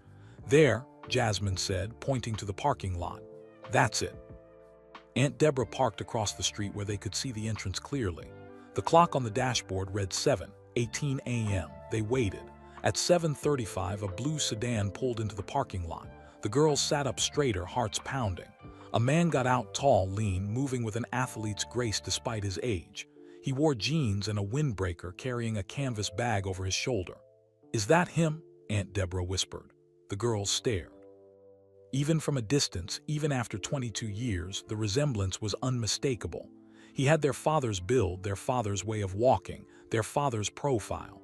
But his face was weathered in a way their father's wasn't, marked by years of struggle that their father had never faced. That's him, Julia breathed. That's Uncle Marcus. They watched as he unlocked the center's front door and disappeared inside. Lights flickered on in the windows. Okay, Jasmine said, trying to keep her voice steady. Let's go. Wait, Aunt Deborah put a hand on Jasmine's shoulder. Take a moment, breathe. You only get one first impression. The girls looked at each other, drawing strength from their twin connection. They'd been preparing for this moment for 6 months, but nothing could truly prepare them for the reality of it. Ready? Jasmine asked her sister. Julia nodded, though her hands were shaking. Ready. They crossed the street together, Aunt Deborah following a few steps behind. The morning air was cool, carrying the smell of rain and car exhaust. A church bell chimed somewhere in the distance, marking 8 o'clock. The community center's front door was unlocked. Inside, the main room was a converted gymnasium with a basketball court taking up most of the space. Folding tables were set up along one wall, and someone was already putting out supplies for what looked like a breakfast service. Marcus was at the far end of the court, checking the basketball hoops, making sure they were secure. He had his back to them, but his posture was familiar in a way that made both girls' throats tight. They walked across the court, their footsteps echoing on the polished floor. The sound made Marcus turn around. For a moment, time seemed to stop. Marcus looked at them, and recognition flickered across his face so quickly that they might have missed it if they hadn't been watching so carefully. His eyes widened. His mouth opened slightly. The clipboard he was holding slipped from his fingers and clattered to the floor. "Excuse me," Jasmine said, her voice sounding much braver than she felt. "Are you Marcus Thompson?" Marcus didn't answer immediately. He was staring at them with an expression they couldn't quite read, shock certainly, but also something deeper. Fear maybe, or hope, or both. "Who are you?" His voice was rough, like he hadn't used it much yet this morning. Julia stepped forward. "My name is Julia Jordan. This is my twin sister, Jasmine. We're Michael's daughters." The color drained from Marcus's face. He took a step backward, his hand reaching out to steady himself against the basketball hoop's pole. "Michael's." He couldn't seem to finish the sentence. "Your nieces," Jasmine said softly. "We've been looking for you." Marcus shook his head, still backing away. No, you shouldn't be here. How did you? Does Michael know you're here?" "No," Julia said quickly. "He doesn't know. We found you on our own. We've been searching for 6 months." 6 months, Marcus's voice cracked. Why would you search for me?" Jasmine pulled out her phone and showed him a photograph, the one they'd found in their mother's shoebox, of young Marcus and young Michael with their arms around each other, both grinning at the camera. Marcus stared at the photo, and tears began streaming down his face. He didn't try to hide them or wipe them away. He just stood there crying silently, looking at a picture from a lifetime ago. "Our mom died 3 years ago," Julia said gently. "Cancer, and our dad, he's been lost ever since. We found Mom's journals, and we learned about you. We learned that Dad has been looking for you for over 20 years, that he's never stopped looking." "No," Marcus whispered. "No, he's better off without me. I hurt him. I said terrible things. I ruined everything." "You didn't ruin anything," Jasmine said fiercely. "You were struggling, and the world made it impossible for you to struggle in private. We read about it. We know what happened." Marcus finally looked at them directly, really seeing them for the first time. "You look like him, both of you. Same eyes, same determination in your face." "We're like Mom too," Julia said. "She was strong, she was brave, and she wanted Dad to find you. She made him promise before she died." "I know," Marcus said, and both girls' heads snapped up in surprise. "You know?" Jasmine asked. Marcus walked slowly to the bleachers and sat down heavily, his legs seeming unable to hold him up anymore. The girls followed, sitting on either side of him. Aunt Deborah hung back, giving them space. "Your mother came to see me," Marcus said quietly. 5 years before she died. She found me somehow, tracked me down just like you did. She came to this very center, sat right here, and told me about you girls. Showed me pictures of you when you were little. Told me about Michael, about how much he missed me." Julia's eyes filled with tears. "Mom found you. She never told Dad." Marcus shook his head. "I asked her not to. I was too ashamed. I'd been clean for 10 years by then, but I still felt like I didn't deserve to be part of the family. Your mother was so kind. She said she forgave me, but that I needed to forgive myself before I could come home." "Have you," Jasmine asked, "forgiven yourself?" Marcus laughed bitterly. "I've tried. God knows I've tried. Every day I work with these kids, trying to save them from making the same mistakes I made. Every day I think about calling Michael, every single day. But then I remember the last things I said to him, and I can't. I just can't." "What did you say?" Julia asked softly. Marcus was quiet for a long moment, his hands clasped tightly between his knees. When he spoke, his voice was barely above a whisper. "I told him I hated him. I told him he'd ruined my life. I told him everything wrong with me was his fault for being so perfect, for making it impossible for me to be anything but Michael Jordan's screwed-up little brother. I told him I never wanted to see him again, that I'd be better off if he just forgot I existed. The girls sat in silence, absorbing this. "But you didn't mean it," Jasmine said finally. "Of course I didn't mean it," Marcus's voice broke. "But I said it anyway. I was high and angry and so sick of being a disappointment. And I saw the look on his face when I said those things. I saw how much I hurt him. That's an image I've carried for 22 years." Julia reached over and took Marcus's hand. He flinched at first, then held on tightly. "Dad doesn't remember you that way," she said. "He remembers teaching you to play basketball. He remembers you cheering for him at games. He remembers loving you." "We found letters," Jasmine added. "Letters Dad wrote to you over the years but never sent. Hundreds of them. He never stopped loving you, Uncle Marcus. He never gave up." Marcus broke down completely then, sobbing into his hands like a child. The girls moved closer, not sure what to do, until Julia simply put her arms around him. Jasmine did the same from the other side, and they held their uncle while he cried out 22 years of guilt and grief and loneliness. Aunt Deborah watched from across the court, tears streaming down her own face. After what felt like hours but was probably only minutes, Marcus pulled himself together. He wiped his face with his sleeve and looked at the girls with red-rimmed eyes. "I don't deserve you too. I don't deserve Michael. I don't deserve a second chance." "That's not how love works," Julia said simply. "Love doesn't care what you deserve. It just is." "Mom wrote that in her journal," Jasmine added. "She said that forgiveness isn't about whether someone deserves it. It's about choosing love over hurt." Marcus stood up and walked to the court, looking up at the basketball hoop. "I watch every documentary about your father, every interview. I saw him accept his Hall of Fame induction, and he looked so sad despite everything. I thought maybe he was thinking about me, but I convinced myself I was being narcissistic. Why would Michael Jordan think about his nobody brother when he has everything?" "Because you're not nobody," Jasmine said fiercely. "You're his brother, you're our uncle, your family." Marcus turned to face them. "What do you want from me? Why did you really come here?" "We want you to come home," Julia said. "We want you to talk to Dad. We want our family to be whole again." "I can't just show up after 22 years. The shock alone might kill him." "Then we'll prepare him," Jasmine said. "We'll call him together right now." Marcus backed away, shaking his head. No, I'm not ready. What if he doesn't want to see me? What if I've built this up in my head and he's actually moved on?" "He hasn't moved on," both girls said together. Julia pulled out her phone. "We're calling him right now. You don't have to talk to him if you're not ready, but he needs to know we found you. He needs to know you're alive and okay." Marcus looked panicked. "Please don't, please, I can't." But Jasmine had already pulled out her phone too. She looked at her sister and they nodded to each other. This was the moment. This was why they'd come. Jasmine dialed their father's number. The phone rang once, twice. Marcus was backing away, shaking his head, looking like he might bolt for the door. 3 rings. Then their father's voice, frantic and worried. "Girls, where are you? I've been worried sick. You weren't on any school trip. I called the school." Julia took a deep breath and said the words that would change everything. "Dad, please don't be mad. We found someone who needs you. Someone who's always needed you." Silence on the other end of the line. Complete, terrifying silence.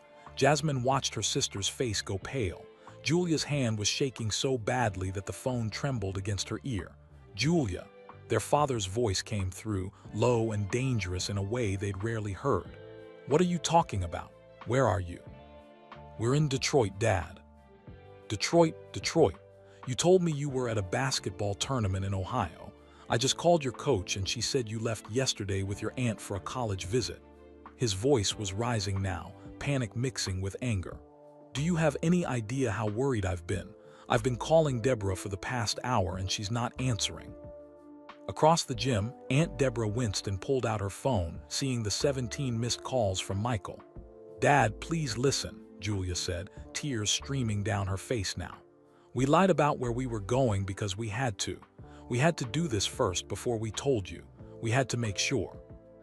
"Make sure of what? Julia, you're scaring me. Are you safe? Is Jasmine with you?" "I'm here, Dad," Jasmine called out, moving closer to share the phone. We're both safe. Aunt Deborah is with us. We're okay. Then tell me what's going on, right now. Julia looked at Jasmine, then at Marcus, who stood frozen in the middle of the basketball court, his face a mask of terror and hope and disbelief. Dad, Jasmine said, taking the phone from her sister. Who is Marcus Thompson? The silence that followed was different this time. Not angry, not confused, just broken, like something inside their father had shattered at the sound of that name. When Michael finally spoke, his voice was barely a whisper. How do you know that name? We found Mom's journals, Julia said softly. We read about Uncle Marcus, about how he disappeared 22 years ago, about how you've been looking for him ever since. They heard their father make a sound, something between a sob and a gasp. Your mother, she left those journals for you.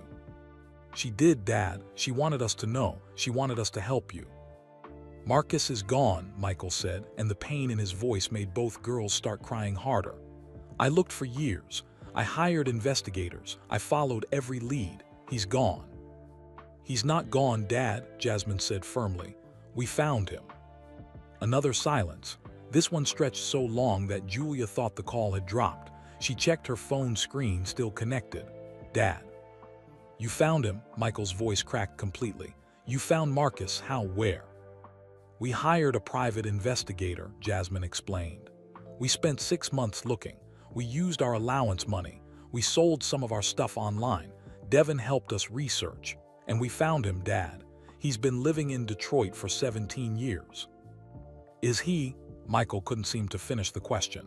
He's okay, Julia said gently. He's been sober for 15 years. He works at a community center coaching basketball to kids. He helps people, Dad. He turned his life around. They heard their father crying openly now, not trying to hide it. Is he there? Is Marcus with you right now? Both girls looked at their uncle. Marcus had sunk to his knees on the basketball court, his head in his hands, his whole body shaking. He's here, Dad, Jasmine said. He wants to talk to you, but he's scared. He's been too afraid to call you. Scared? He's scared. Michael's voice rose again, but this time with desperation rather than anger. I've been terrified for 22 years. I thought he was dead. I thought I'd lost him forever. He thought you hated him, Julia said quietly. He's carried so much guilt, Dad. So much shame about the things he said to you, about the way things ended. I could never hate him, Michael said, his voice breaking. He's my brother. Put him on the phone. Please, girls, put Marcus on the phone. Jasmine walked over to Marcus and knelt beside him, holding out her phone. Uncle Marcus, Dad wants to talk to you. Marcus looked up, his face wet with tears. He shook his head violently. I can't talk to him. What do I say?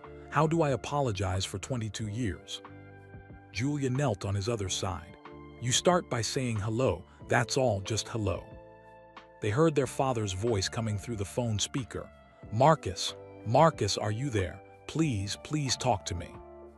Marcus reached out with a trembling hand and took the phone. He held it for a long moment without bringing it to his ear, just staring at it like it might explode. It's okay, Jasmine whispered. He loves you. He's never stopped loving you. Slowly, Marcus brought the phone to his ear. His voice, when he spoke, was barely audible. Michael. The sound that came through the phone was pure anguish, Michael sobbing his brother's name over and over. Marcus. Oh God, Marcus, is it really you? It's me, Marcus whispered. I'm so sorry, Michael. I'm so sorry. Where are you? Tell me where you are right now. Detroit, I'm at the Eastside Community Center. Your daughters, your incredible daughters found me. I'm getting on a plane right now. I'll be there in 2 hours. Don't go anywhere. Promise me you won't disappear again. Marcus was crying too hard to speak. He just nodded, then remembered his brother couldn't see him. I promise, I won't leave. I'll be here. I've been looking for you for 22 years, Michael said, his voice raw with emotion. Every single day I've looked for you. I've dreamed about you. I've blamed myself for losing you. You didn't lose me, Marcus said, his voice breaking. I ran. I pushed you away. I said terrible things because I was drowning and I didn't know how to ask for help without dragging you down with me. I should have held on tighter. I should have. No, Marcus interrupted. No, Michael, you tried. God knows you tried. You offered me everything: money, rehab, a place to live, second chances, third chances. I threw it all away because I was too proud and too sick to accept help. This wasn't your fault. It was never your fault. Jasmine and Julia held hands, listening to their father and uncle finally saying the things they needed to say for over 2 decades. I have so much to tell you, Michael said. So much I've wanted to say. The girls. Marcus, you have 2 nieces. They're 14. They're brilliant and brave, and they just did something I couldn't do in 22 years. They're amazing, Marcus said, looking at the twins with wonder. They found me. They came all the way to Detroit to find me. They're just like you, stubborn and determined and too brave for their own good. They're like their mother too, Michael said softly. Did you know? Did the girls tell you that Sarah found you 5 years before she died? She did, Marcus confirmed. She came to see me. She was so kind, Michael. She told me about the girls, about your life. She forgave me when I couldn't forgive myself. She wanted me to find you, Michael said. She made me promise, but I was too scared, too afraid of what I'd find or that I wouldn't find you at all. So my 14-year-old daughters did what I couldn't. Marcus looked at Jasmine and Julia. Why did you do this? You don't even know me. We know Dad, Jasmine said simply. And we could see he was broken. We wanted to fix it.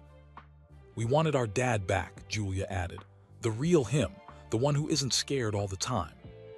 Through the phone, Michael's voice came again. I'm leaving for the airport now. Marcus, I need you to promise me again. Promise me you'll be there when I arrive. I promise, brother, I'm not running anymore. Put one of the girls back on. Marcus handed the phone to Jasmine. Dad. Jasmine, Julia. Their father's voice was thick with emotion. What you two did. I don't have words. You saved me. You saved our family. I'm so proud of you I can barely breathe. We just wanted you to be happy, Dad, Jasmine said. I love you girls more than anything in this world. Stay with Marcus. Stay safe. I'll be there as soon as humanly possible. We love you too, Dad. The call ended and the 3 of them, Jasmine, Julia, and Marcus, sat on the basketball court in stunned silence. Aunt Deborah finally approached, wiping her own tears. Well, she said with a shaky laugh, I guess we're not going back to Ohio today. Marcus looked at her. You helped them do this. I did, Deborah said firmly. Their mother was my sister. She would have wanted this. She tried to make it happen herself. Marcus stood up slowly, looking around the gymnasium as if seeing it for the first time. Michael is coming here. My brother is actually coming here. He's probably already in his car heading to the airport, Julia said with a slight smile. You know how he is when he makes up his mind about something. I can't believe this is happening, Marcus said, running his hands through his hair. I can't believe after all these years. What do I do? What do I say to him? You say what you need to say, Jasmine told him. You tell him the truth, all of it. Marcus walked to the center of the court and looked up at the basketball hoop. This is what saved me, you know, basketball. After I got clean, I couldn't play anymore. My body was too broken from years of abuse. But I could teach. I could help kids who were like me, angry and lost and looking for something to hold on to. Dad needs to hear that, Julia said. He needs to know you found your way. I watched every game, Marcus said suddenly. Every championship. I'd sit in bars or shelters or eventually in my little apartment and I'd watch Michael play. I was so angry for so long, but underneath the anger was just pride. He was my big brother and he was the greatest. And I was so proud of him, even when I couldn't tell him. The girls listened as Marcus talked, as 22 years of silence finally broke open. When he retired the first time, I almost called him, Marcus continued. I was 3 years sober, working at a grocery store, living in a halfway house. I stood at a payphone for an hour with his number written on a piece of paper in my hand. But I couldn't do it. The shame was too heavy. What stopped you? Jasmine asked. Marcus smiled sadly. I asked myself what I had to offer him. He just finished the greatest basketball career in history. He had everything: fame, money, success, a beautiful wife, 2 baby daughters. And what did I have? A minimum wage job and 3 years of sobriety, I thought. I thought I'd just remind him of his one great failure, the brother he couldn't save. But you weren't a failure, Julia said fiercely. You saved yourself. That's harder than anything Dad ever did on a basketball court. Marcus looked at her in surprise, then started crying again. You really are like your mother. She said almost the same thing when she came to see me. They spent the next hour talking. Marcus told them about his journey, the rock-bottom moments, the slow climb back, the day he decided to dedicate his life to helping others. The girls told him about their mom, about growing up as Michael Jordan's daughters, about the past 3 years since she died. Your father is going to need time, Marcus said at one point. This is a shock for both of us. We can't expect everything to be perfect right away. We know, Jasmine said, but at least you'll be together, that's what matters. At exactly 9:47 a.m., Marcus's phone rang. He looked at the caller ID and froze. It's him, he whispered. It's Michael. Answer it, both girls said together. Marcus answered with shaking hands. Hello. I'm on the plane, Michael's voice came through. We take off in 5 minutes. I'll land in Detroit at noon. Marcus, don't leave, please don't leave. I'm not going anywhere, brother, Marcus said. I'm right here, I'll be right here. I can't believe this is real, Michael said. I keep thinking I'm going to wake up. It's real, Marcus assured him. Your daughters made it real.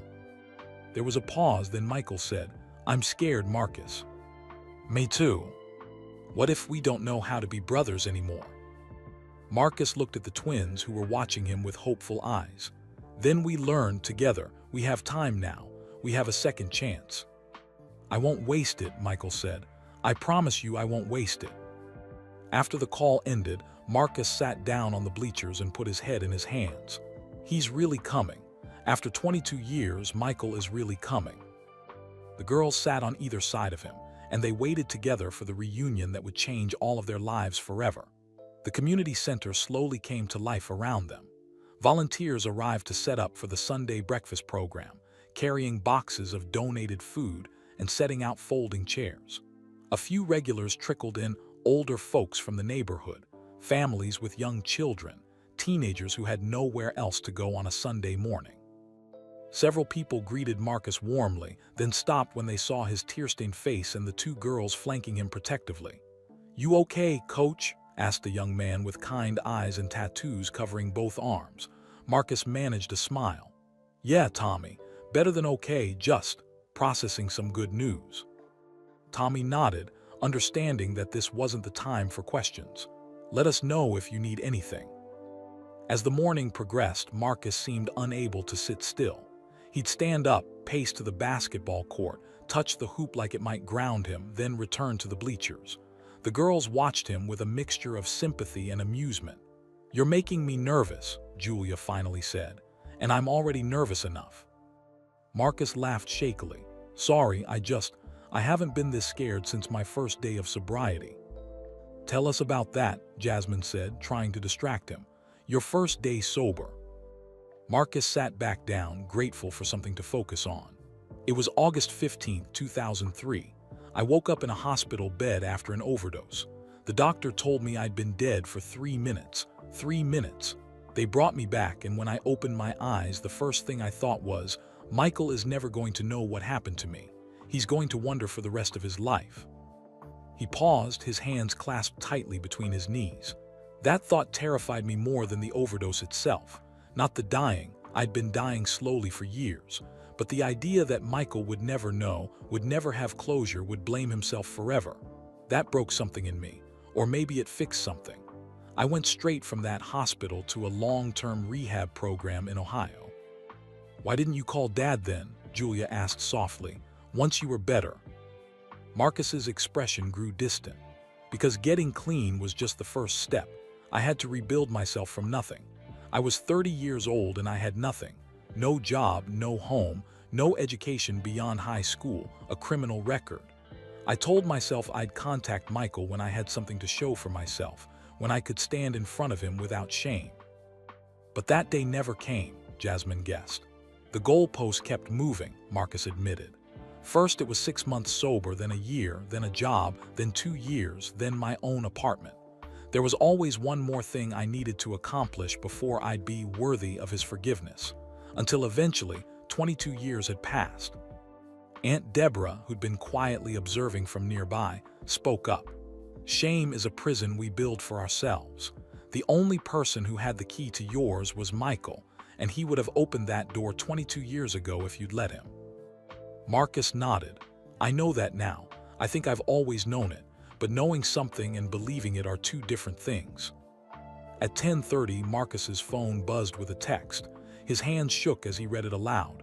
Just landed. Getting a car now. Be there in 20 minutes. Michael. The reality of the moment hit all of them like a physical force. 20 minutes. In 20 minutes, two brothers separated by 22 years of pain and guilt would see each other again. Marcus stood abruptly. I should clean up. I look terrible. I need to change clothes or... Uncle Marcus, Jasmine interrupted gently, sit down. But I can't meet him looking like this. I need to. He's not coming here to see what you're wearing, Julia said. He's coming to see you. Marcus sat, but his leg bounced nervously. What if I say the wrong thing? What if seeing me just brings back all the pain I caused him? Then you work through it together, Aunt Deborah said. That's what family does. The minutes crawled by. Marcus kept checking his phone, then checking it again as if the time might have changed. The girls stayed close, their presence a steady anchor. At 10:47, a sleek black SUV pulled up outside the community center. Through the windows, they could see a man in the driver's seat, but he wasn't getting out. He just sat there staring at the building. That's him, Marcus whispered. That's Michael. They watched as their father finally opened the car door and stepped out. Even from a distance, even in casual clothes, jeans, and a simple sweater, Michael Jordan was unmistakable. But what struck the girls most was how uncertain he looked, how vulnerable. This wasn't the confident basketball legend.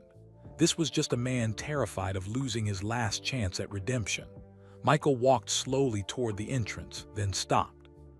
He stood on the sidewalk, one hand pressed against his chest like he was trying to steady his heart. Marcus stood up. I have to go to him. He's scared. We'll come with you, Jasmine started, but Marcus shook his head. No, this first moment needs to be just us. Brothers, is that okay? The girls nodded, understanding. Marcus walked toward the entrance, his stride growing more confident with each step. He pushed open the door and stepped outside into the bright Detroit morning. From their position inside, the girls watched through the windows. Aunt Deborah put an arm around each of them. Outside, Marcus and Michael stood 20 feet apart on the sidewalk. Neither moved, neither spoke. They just looked at each other across that distance that represented 22 years of separation. Then Michael took a step forward. Marcus took a step forward, another step, another. They met in the middle, and for a moment they just stood there, two brothers seeing each other clearly for the first time in over 2 decades. Michael was 59 now, his hair graying at the temples, laugh lines around his eyes. Marcus was 51, weathered and worn in ways Michael wasn't, but with a peace in his expression that came from hard-won battles. Michael reached out slowly and touched Marcus's face as if making sure he was real. Marcus did the same. Then they were in each other's arms, holding on like drowning men who'd finally found shore. Through the window, the girls could see their father's shoulders shaking with sobs. They could see Marcus's face buried in Michael's shoulder, his hands gripping his brother's sweater like he might disappear if he let go. They're going to be okay, Aunt Deborah whispered. Look at them. They're going to be okay. The embrace lasted a long time. When they finally pulled apart, both men were crying openly, not caring who saw them. Michael kept his hands on Marcus's shoulders, and they were talking now, words tumbling out too fast and urgent for the girls to hear through the glass. Whatever Michael was saying made Marcus shake his head vigorously, but Michael pulled him close again, saying something else, something that made Marcus nod against his brother's shoulder. After several more minutes, both men seemed to remember where they were. They looked toward the community center, and Michael's eyes found his daughters through the window. Even from a distance, the girls could see the gratitude and love in their father's expression. He pressed his hand to his heart and mouthed, "Thank you." Then he and Marcus walked toward the entrance together, not touching but staying close, like they were afraid to let too much distance grow between them again. When they came inside, Michael went straight to his daughters. He dropped to his knees and pulled them both into a fierce embrace. "You too," he said, his voice thick with emotion. "You beautiful, brilliant, impossible girls. What you did. I don't have words. I will never have enough words." "We just wanted you to be happy, Dad," Julia said, her voice muffled against his shoulder. "I am," Michael said. "For the first time in 3 years, I actually am." He stood, keeping one arm around each daughter, and looked at Marcus. "Girls, I want to properly introduce you to your Uncle Marcus. Marcus, these are my daughters, Jasmine and Julia. They're 14. They're the best basketball players on their school's varsity team, and they're apparently also master detectives who can do in 6 months what professional investigators couldn't do in 22 years. Marcus laughed through his tears. "I've been getting to know them this morning. They're incredible, Michael, just like you said on the phone." "They're like their mother," Michael said softly. "Sarah would be so proud of them." "She would," Marcus agreed. "She'd be proud of all of us." The 6 of them, Michael, Marcus, the twins, and Aunt Deborah, stood in the community center gymnasium as people went about their Sunday morning routines around them. It felt surreal, this monumental reunion happening in the midst of ordinary life. "Can we go somewhere to talk?" Michael asked Marcus. "Somewhere private. We have 22 years to catch up on." Marcus gestured toward a small office at the back of the gym. "We can use my office. It's not much, but it's quiet." As the brothers started to walk away, Jasmine called out, "Dad." Michael turned back. "We love you," both girls said together. "I love you too," Michael said. "More than basketball, more than championships, more than anything in this world." He and Marcus disappeared into the office, closing the door behind them. The girls sank onto the bleachers, suddenly exhausted. The adrenaline that had been carrying them through the morning evaporated all at once. "We did it," Julia whispered. "We actually did it." "Yeah," Jasmine said, leaning her head on her sister's shoulder. "We did." Aunt Deborah sat down beside them, pulling both girls close. "Your mother is smiling right now. I'm sure of it. She knew you two could do what the rest of us couldn't." Through the office window, they could see Michael and Marcus sitting across from each other, talking intently. Sometimes one would gesture emphatically, sometimes both would cry, sometimes they'd laugh. It was clear they were working through years of pain, but they were doing it together. An older woman approached the girls, her face kind and weathered. "Are you Coach Marcus's family?" "We're his nieces," Julia said with a smile. The woman's face lit up. "Oh, he's going to be so happy. He talks about his brother sometimes, you know. Never says the name, but we all figured it out. Hard to miss the family resemblance to a certain basketball player," she winked. "Coach Marcus saved my grandson's life. Got him off drugs, kept him in school, gave him hope when the rest of us had given up. Whatever brought you here today, whatever brought that family back together, it's a blessing." After she walked away, Jasmine looked at Julia. "Uncle Marcus has built a whole life here, a good life. I hope Dad sees that." "He will," Julia said confidently. "Dad's not stupid. He can see what Uncle Marcus has become." 2 hours later, Michael and Marcus emerged from the office. Both looked emotionally exhausted but lighter somehow, like they'd set down burdens they'd been carrying for decades. Michael walked over to his daughters.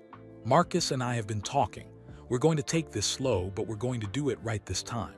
No running, no hiding, no shame. Just family." "What does that mean?" Jasmine asked. Marcus answered, "It means I'm coming to Chicago next weekend.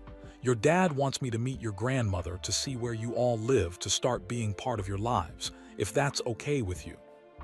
"Okay," Julia jumped up and hugged Marcus. "It's perfect." Jasmine joined the embrace. "Welcome to the family, Uncle Marcus, officially." Michael watched his brother and his daughters together, and the smile on his face was the most genuine one the girls had seen in 3 years. "Can I ask you something?" Marcus said to the girls. "Why did you work so hard to find me? You didn't know me. You had no guarantee I'd even want to be found." Jasmine and Julia looked at each other, having that silent twin communication they perfected over 14 years. "Because Dad used to be different," Julia explained. "Before Mom died, he was present, happy, whole. After she died, it was like part of him died too. And we realized from reading Mom's journals that maybe it wasn't just losing her that broke him. Maybe it was carrying the weight of losing you for all those years and then losing her on top of that. It was too much. We wanted our dad back," Jasmine added simply. "The real him, and we figured maybe you were the key to finding him again." Marcus's eyes filled with tears for what felt like the 100th time that day. I don't deserve you kids." "Stop saying that," Michael said firmly but gently. "You deserve love, you deserve family, you deserve forgiveness. And that's what you're getting, whether you think you deserve it or not." The brothers looked at each other and something passed between them, an understanding, a promise, a new beginning. "We should get these girls some food," Aunt Deborah announced. "They've been running on pure adrenaline and determination for the past 12 hours. "There's a diner down the street," Marcus offered. "Best pancakes in Detroit." "Then that's where we're going," Michael said. "All of us together." As they walked out of the community center into the bright Detroit afternoon, Michael kept one arm around Marcus and the other around his daughters. The weight of 22 years hadn't completely lifted. That would take time, conversation, and continued healing.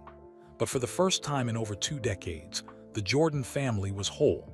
And it was all because 2 14-year-old girls had loved their father enough to do the impossible. The diner Marcus led them to was a small corner establishment with faded red vinyl booths and a counter lined with spinning stools. The sign outside read Millie's Place in retro lettering, and the smell of coffee and bacon hit them the moment they walked through the door. An older black woman behind the counter looked up and broke into a huge smile. "Marcus, you're early today, and you brought friends." Her eyes widened as she recognized Michael. "Oh my Lord, is that?" "Millie, this is my brother Michael," Marcus said quietly, and the pride in his voice made Michael's eyes water again. "And my nieces Jasmine and Julia, and their Aunt Deborah." Millie came around the counter, wiping her hands on her apron. She looked between the brothers, then at Marcus with an expression of pure joy. "Your brother. After all this time, your brother came." "My daughters found him," Michael said, pulling the girls close. "They tracked him down and brought us back together." Millie shook her head in wonder. "Lord have mercy, those are some special girls you've got there." She grabbed menus and led them to the biggest booth in the back corner. "Anything you want today is on the house, and I mean anything." They squeezed into the booth, Michael and Marcus on one side, the girls and Aunt Deborah on the other. For a moment no one spoke. They just sat there, still processing that this was real, that they were actually together. A young waitress brought water and coffee. Her hands shook slightly as she poured, clearly recognizing Michael Jordan but trying to play it cool. When she left, Michael finally broke the silence. "Tell me everything," he said to Marcus. "The past 22 years. I want to know all of it." Marcus took a deep breath. "It's not all pretty, Michael." "I don't care, I want the truth, all of it." So Marcus talked. He told them about the years of addiction, the arrests, the homelessness. He didn't sugarcoat it or try to make himself look better. The girls listened with wide eyes as their uncle described sleeping in shelters, stealing to support his habit, waking up in hospitals with no memory of how he got there. "The overdose in 2003 was my 4th, Marcus said quietly. "But it was the first one where I actually died. The doctors said my heart stopped for 3 minutes. When they brought me back, I had this moment of perfect clarity. I thought about you, Michael, about how you'd never know what happened to me, about how you'd blame yourself forever." Michael's jaw clenched, but he didn't interrupt. "That thought scared me more than dying," Marcus continued. "So I went to rehab, a long-term program in Ohio, 6 months inpatient, then another year of outpatient treatment and halfway house living.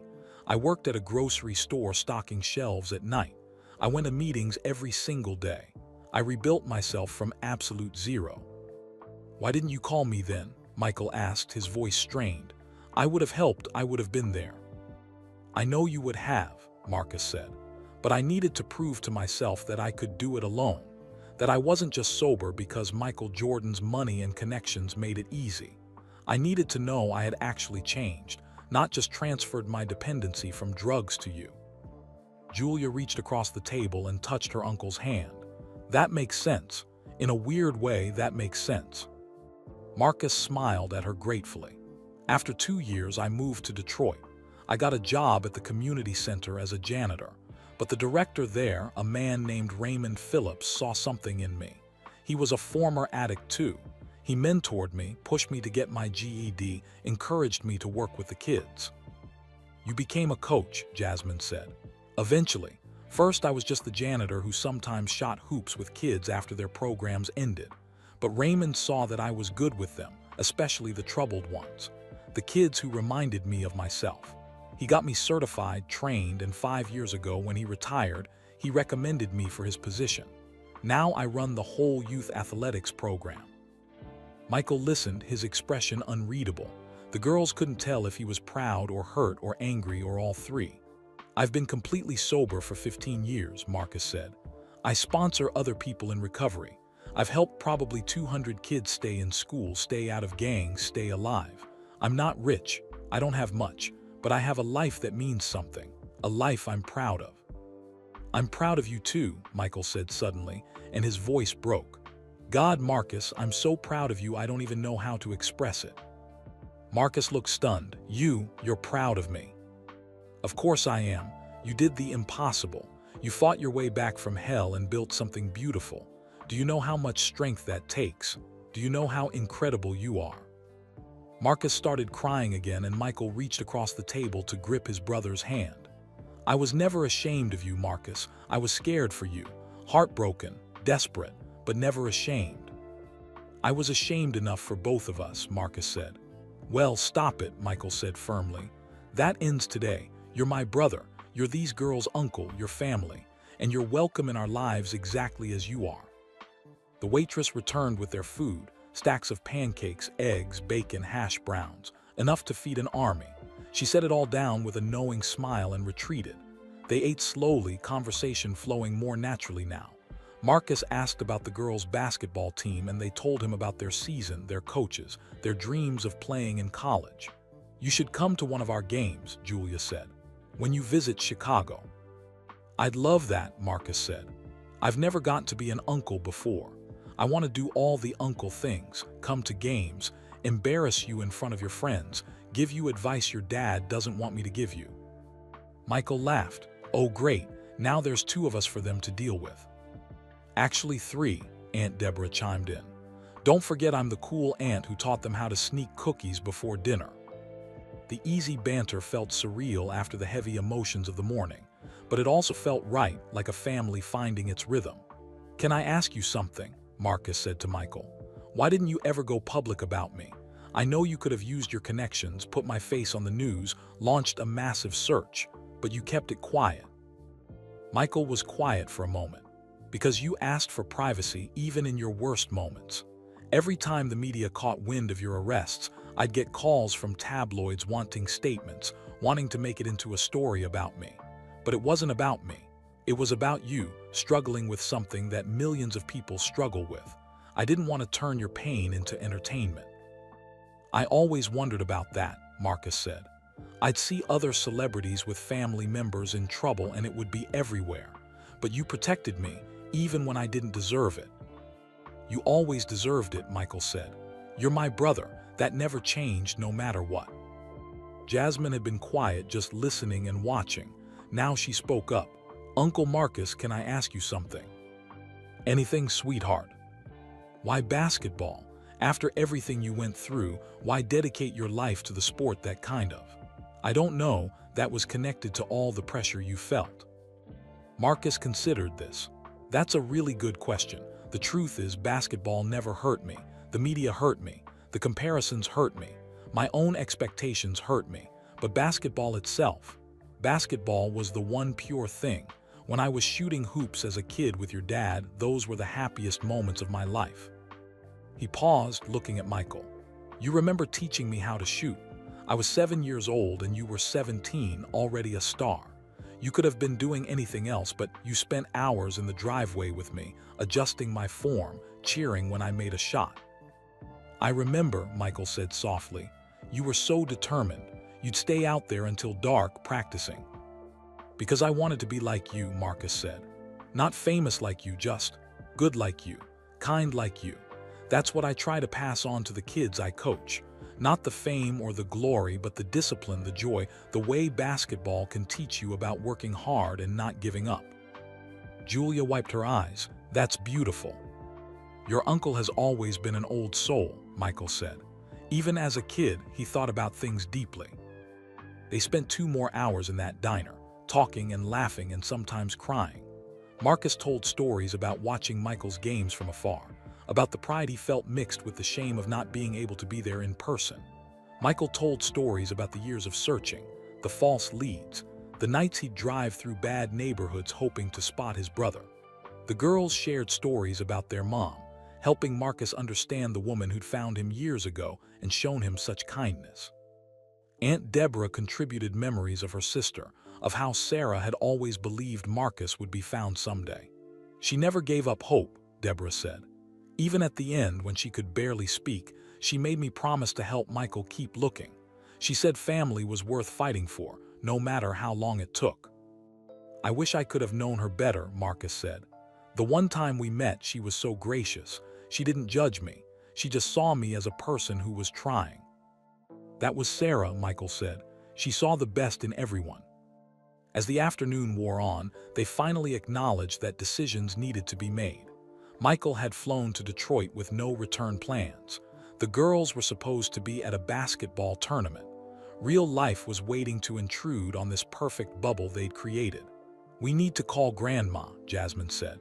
"She's probably freaking out." "And my coach," Julia added. "She's definitely freaking out." Michael pulled out his phone. "I'll handle the coach, and my mother, you two just sit there and let me do the explaining." He stepped outside to make his calls. Through the window they could see him pacing, gesturing, occasionally laughing. When he came back in, he looked relieved.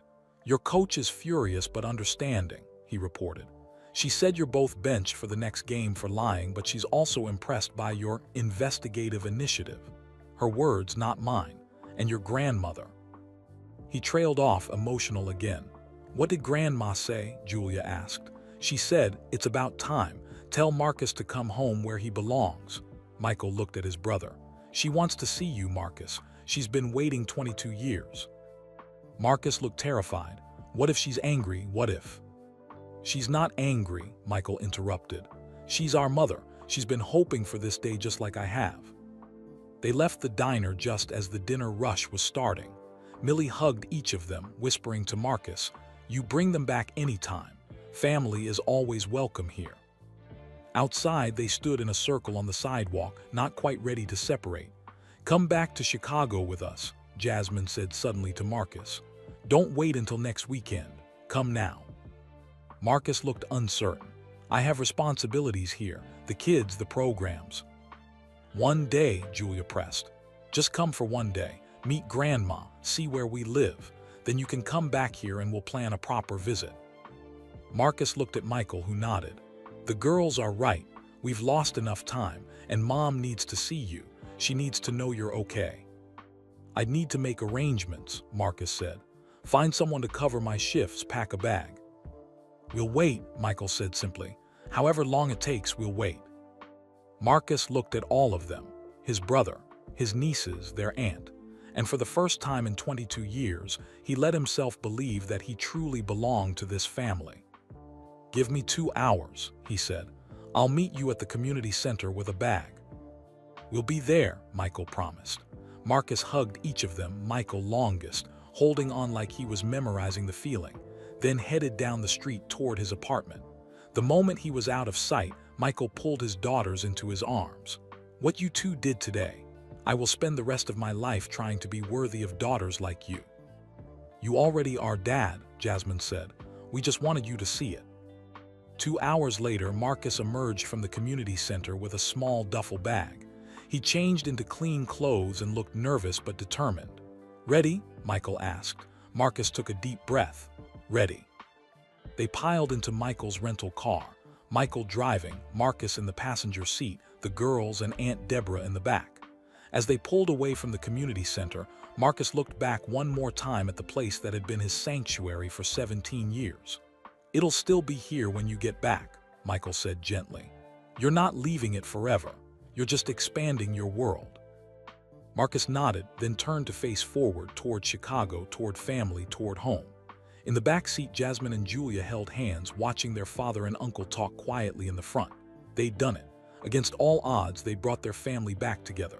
The drive to Chicago stretched ahead of them, 5 hours to process 22 years to begin healing wounds that had festered in silence for too long. But they had time now. They had each other. And sometimes that's all a family needs. The drive back to Chicago felt like traveling through time. With every mile, Michael and Marcus peeled back layers of the past 22 years, sharing memories, confessions, and laughter through tears. In the back seat, the girls listened quietly, occasionally catching Aunt Deborah's eye. They were witnessing something sacred, two brothers rediscovering each other, rebuilding a bond that had been shattered but never completely broken. "Remember when Dad tried to teach you how to dunk?" Michael said, laughing at a memory. "You were 12 years old and maybe 5'6". Marcus grinned. "I was so determined. I spent 3 months doing jump exercises, convinced I'd surprise everyone." "You pulled a muscle and couldn't walk right for a week," Michael recalled. "But I never stopped trying," Marcus said. "That's what you taught me. Never give up, even when something seems impossible." The conversation grew quieter as they approached Chicago. Marcus stared out the window at the familiar skyline, and the girls could see his hands trembling in his lap. "You okay, Uncle Marcus?" Julia asked softly. "Just nervous," he admitted. "It's been a long time since I've been home." "Home is wherever family is," Jasmine said. "And we're your family." When they pulled into the driveway of Michael's estate, Marcus let out a low whistle. "You've done well for yourself, brother." "It's just a house," Michael said. "It's been feeling pretty empty lately." Before they could even get out of the car, the front door flew open and their grandmother appeared. Dolores Jordan was in her 80s now, but she moved with purpose as she hurried down the front steps. Marcus froze, his hand on the car door handle. "She's waited 22 years for this," Michael said gently. "Don't make her wait another second." Marcus got out of the car slowly. His mother stood on the walkway, tears streaming down her face, one hand pressed to her mouth. "Marcus," she whispered, "my baby boy." "Hi, Mom," Marcus said, his voice breaking. They met halfway and Dolores pulled her youngest son into her arms. She was so much smaller than he remembered, so much older, but her embrace was just as strong. "I prayed for this day," she said, crying into his shoulder. "Every single day for 22 years I prayed you'd come home." "I'm sorry, Mom. I'm so sorry I stayed away." "Hush now," she said, pulling back to look at his face. "You're here now, that's all that matters." She turned to the girls who were standing nearby with tear-stained faces. "And you too, come here right now." Jasmine and Julia rushed into their grandmother's arms. "You beautiful, brilliant girls," Dolores said. "You did what the rest of us couldn't. You brought our family back together." "We just wanted everyone to be happy, Grandma," Julia said. "Well, mission accomplished," Dolores said, laughing through her tears. "Now let's get inside. I've got dinner keeping warm and we have a lot of catching up to do." The house that had felt so empty and echoing for the past 3 years suddenly came alive with voices and laughter. Dolores had somehow known they were coming. Mother's intuition, she claimed, and had prepared a feast. Fried chicken, macaroni and cheese, collard greens, cornbread, sweet potato pie. "Mom's comfort food," Michael explained to the girls. "She makes this when something important is happening." They gathered around the dining table, a table that had felt too big for just Michael and the twins. Now, with Marcus, Aunt Deborah, and Grandma Dolores added, it felt exactly right. As they ate, Marcus told Dolores about his life in Detroit, about the community center, about the kids he'd helped. She listened with pride shining in her eyes, occasionally reaching over to pat his hand as if reassuring herself he was real. "Your father would be so proud of you," she said. "He always believed you'd find your way." Marcus's eyes welled up. "I wish I could tell him that, tell him I finally made it." "He knows, baby," Dolores said. "Wherever he is, he knows." After dinner, they moved to the living room. Michael built a fire in the fireplace and they settled in with coffee and dessert. The girls sat on the floor, leaning against their father's legs while Marcus and Dolores shared the couch. "I have something for you," Dolores said, getting up with effort and leaving the room. She returned with a shoebox, different from the one the girls had found, but similar. She handed it to Marcus. "I've been saving these, adding to it over the years. I always believed you'd come back for them." Marcus opened the box with shaking hands. Inside were photographs of him as a child, report cards, a baseball from a little league game, a Mother's Day card he'd made in elementary school. And underneath it all, newspaper clippings about Michael's career, every championship, every achievement, with dates written in Dolores's handwriting. "I clipped these for you," she explained, "so that when you came home you wouldn't have missed everything. You could catch up on your brother's life. Marcus pulled out a clipping from the 1998 championship. On the back, Dolores had written, "Michael's sixth ring. He looked so happy but so sad. I know he was thinking of you." "You did this for every game?" Marcus asked, his voice choked. "Every important moment," Dolores confirmed. "I wanted you to know that even though you weren't here, you were always part of this family. Always." Michael watched his brother break down, holding these artifacts of love that their mother had preserved. He stood and walked to his study, returning with the Nike shoebox the girls had discovered months ago. "I did the same thing," Michael said quietly, setting the box in front of Marcus. "Letters I wrote to you but never sent, one every month for 22 years. Marcus stared at the box like it might burn him. 22 years. "I couldn't stop talking to you," Michael said.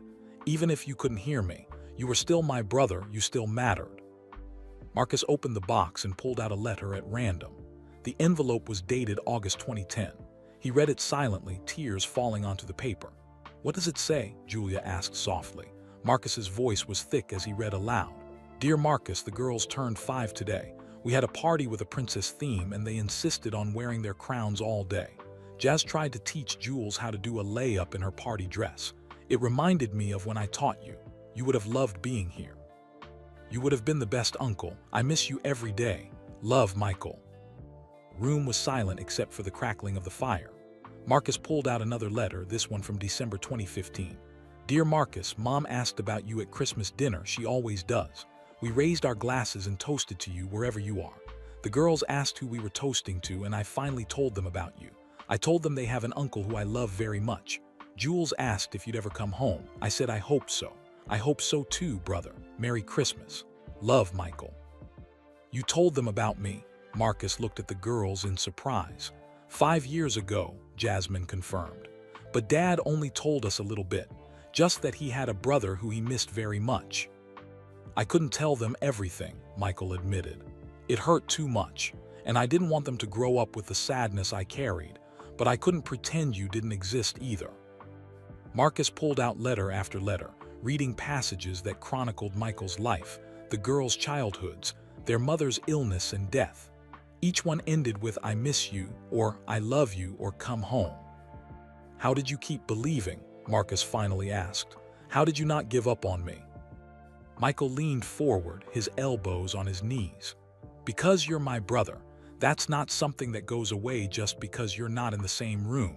You were always my brother, Marcus. Always." Dolores stood up. "I think I'm going to bed. It's been an emotional day and these old bones are tired. But Marcus, baby, your old room is exactly as you left it. I never changed a thing." Marcus's eyes widened. "My room after all this time." "I always knew you'd come back," she said simply.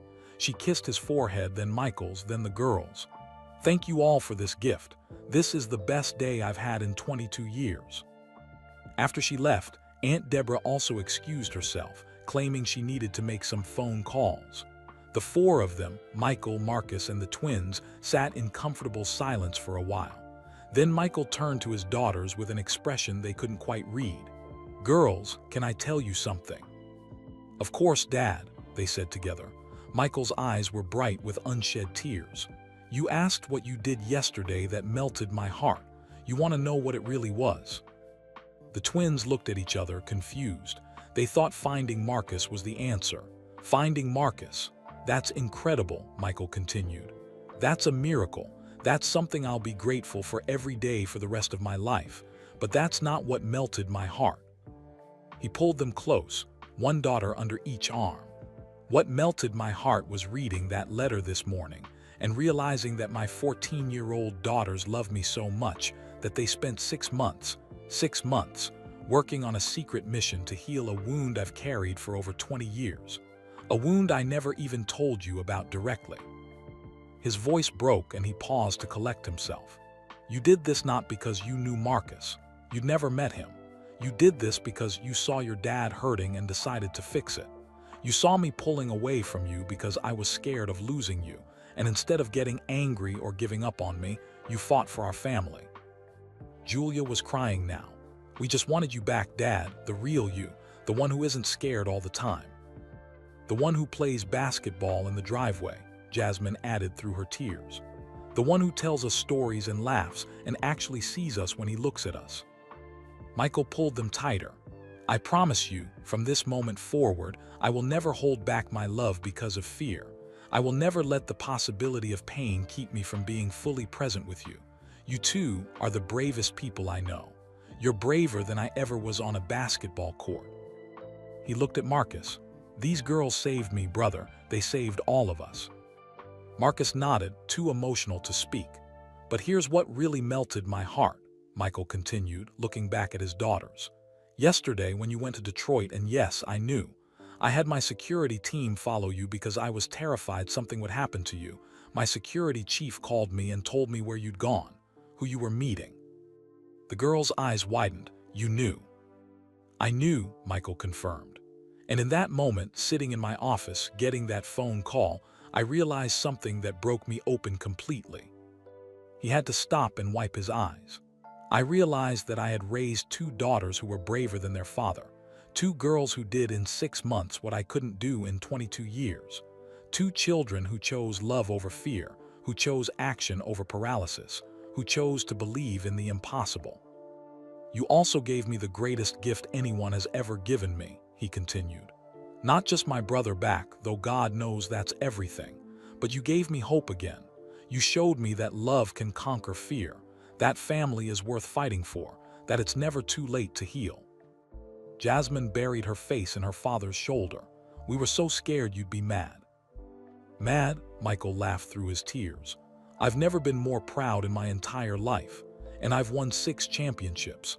I've achieved everything basketball has to offer, but nothing compares to what you two did. Marcus spoke up, his voice rough with emotion. These girls are special, Michael. They're going to change the world.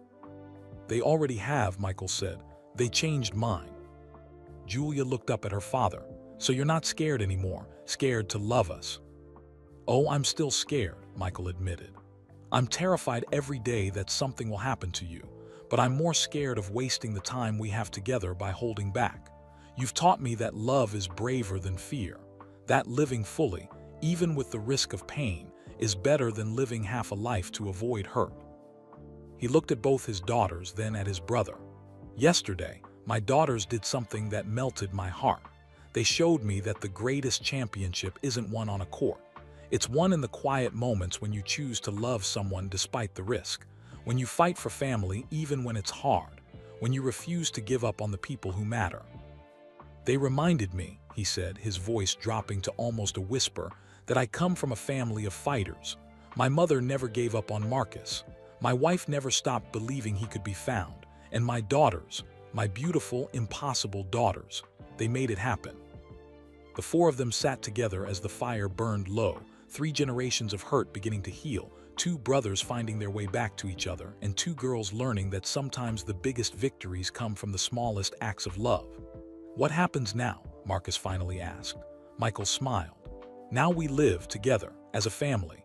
No more running, no more hiding, no more being afraid of happiness because we're scared it won't last. Just family, Jasmine said. Just love, Julia added. Just us, Marcus whispered. Just us, Michael agreed. And that's more than enough. Outside, the Chicago night settled over the house. Inside, a family that had been broken for 22 years was finally, miraculously, beautifully whole.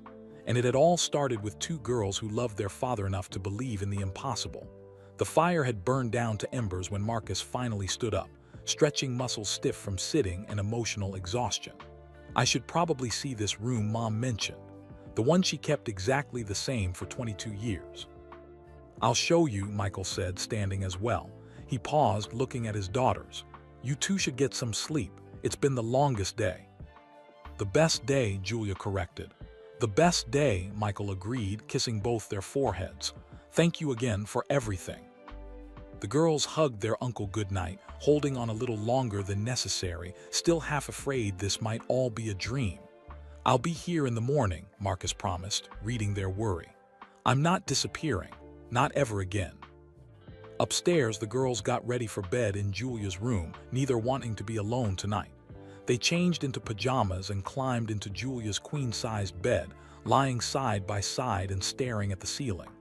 "Did today actually happen?" Julia whispered. "I think so," Jasmine said, "but it feels like a movie or something." Dad looks so happy, like really happy, not the fake happy he's been doing. "Did you see Uncle Marcus's face when Grandma hugged him? I thought he was going to collapse." They were quiet for a moment, processing everything. Jazz. "Yeah. Do you think Mom can see this, like wherever she is?" Jasmine reached over and took her sister's hand. "I think she orchestrated all of it. Those journals weren't an accident. She knew we'd find them. She knew we'd do something. She believed in us before we believed in ourselves," Julia said softly. "That's what moms do." Downstairs, Michael led Marcus up the curved staircase to the second floor. They passed the girls' rooms, Michael's room, the guest suite where Aunt Deborah had already gone to sleep. At the end of the hall was a door Marcus remembered but hadn't seen in over 2 decades. Michael opened it, flipping on the light. Marcus stepped inside and stopped dead. It was exactly as he'd left it. The posters on the walls of basketball players and hip-hop artists from the early 90s, the twin bed with its Bulls comforter, the desk where he pretended to do homework while actually drawing in notebooks.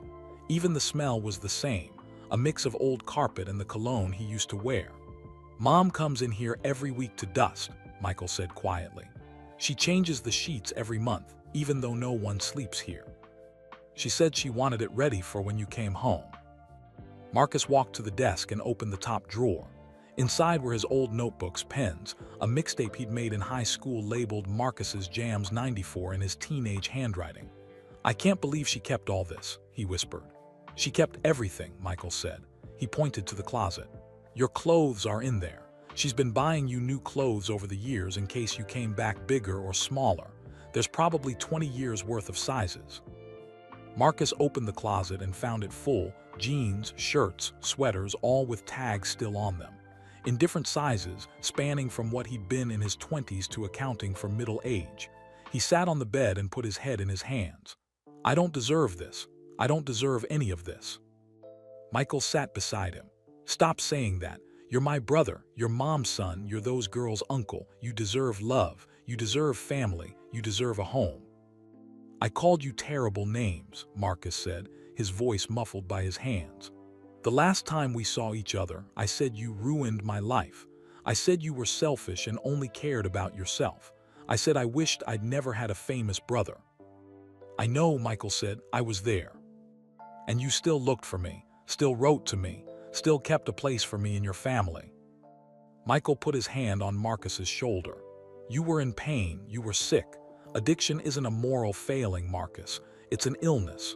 Would I have stopped loving you if you had cancer, if you had diabetes? No. So why would I stop loving you because you had a disease of addiction?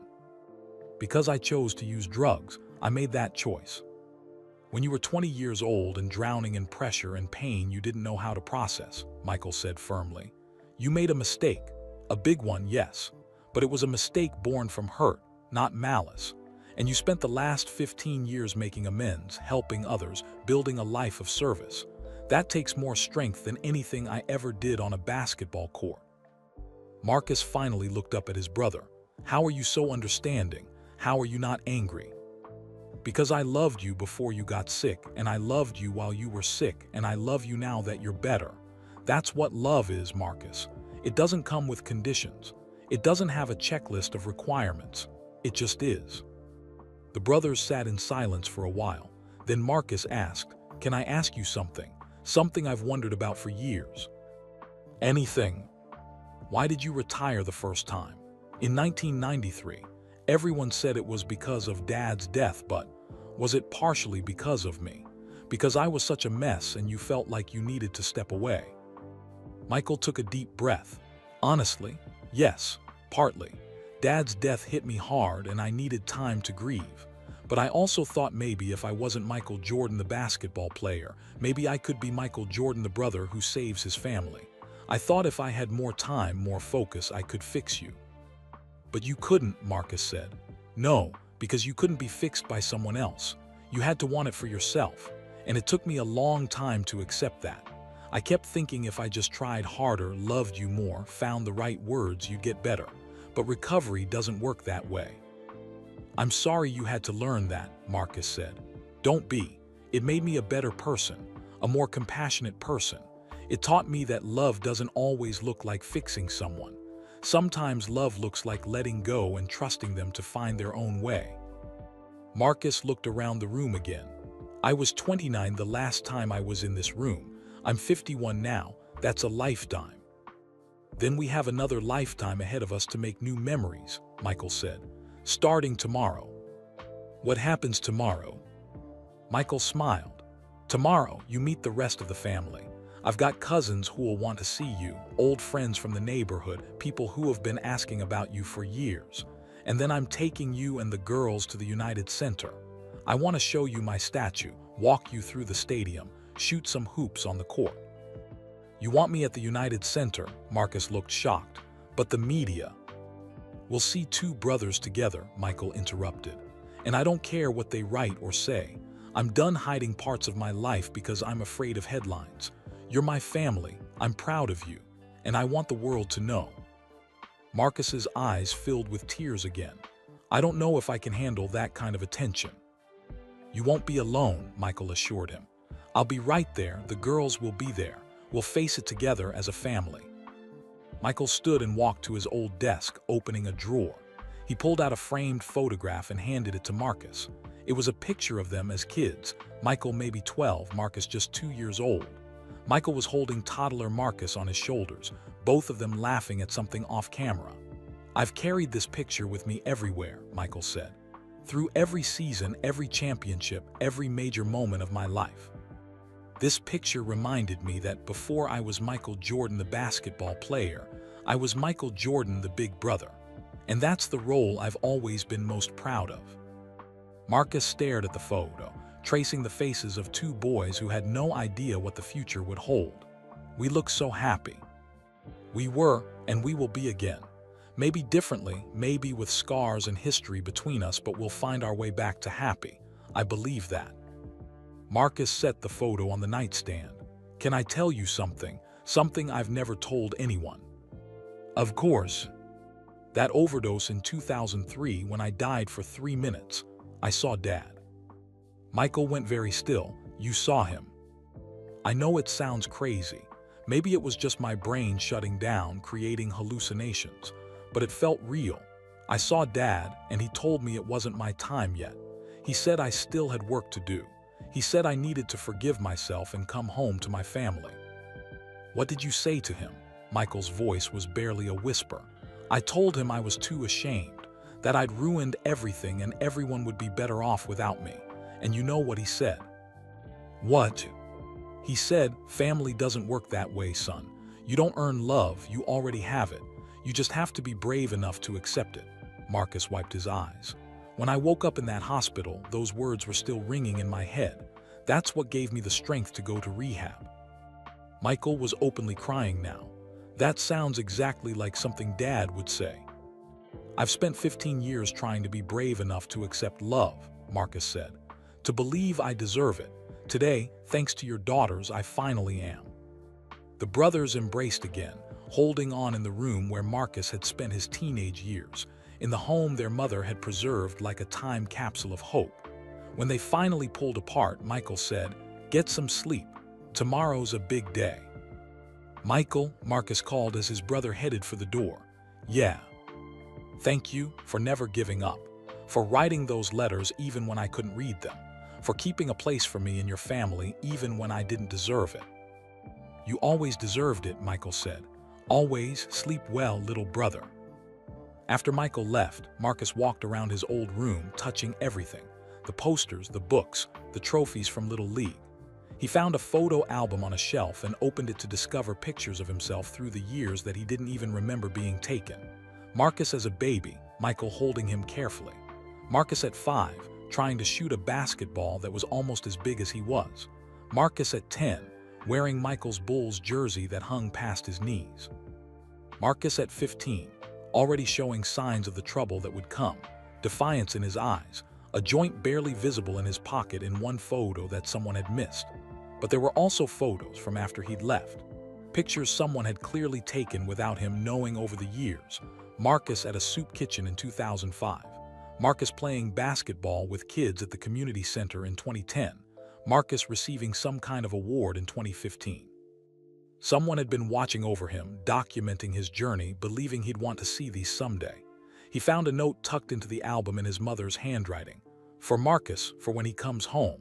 So he can see we never stopped seeing him, never stopped loving him, never stopped believing in who he could become.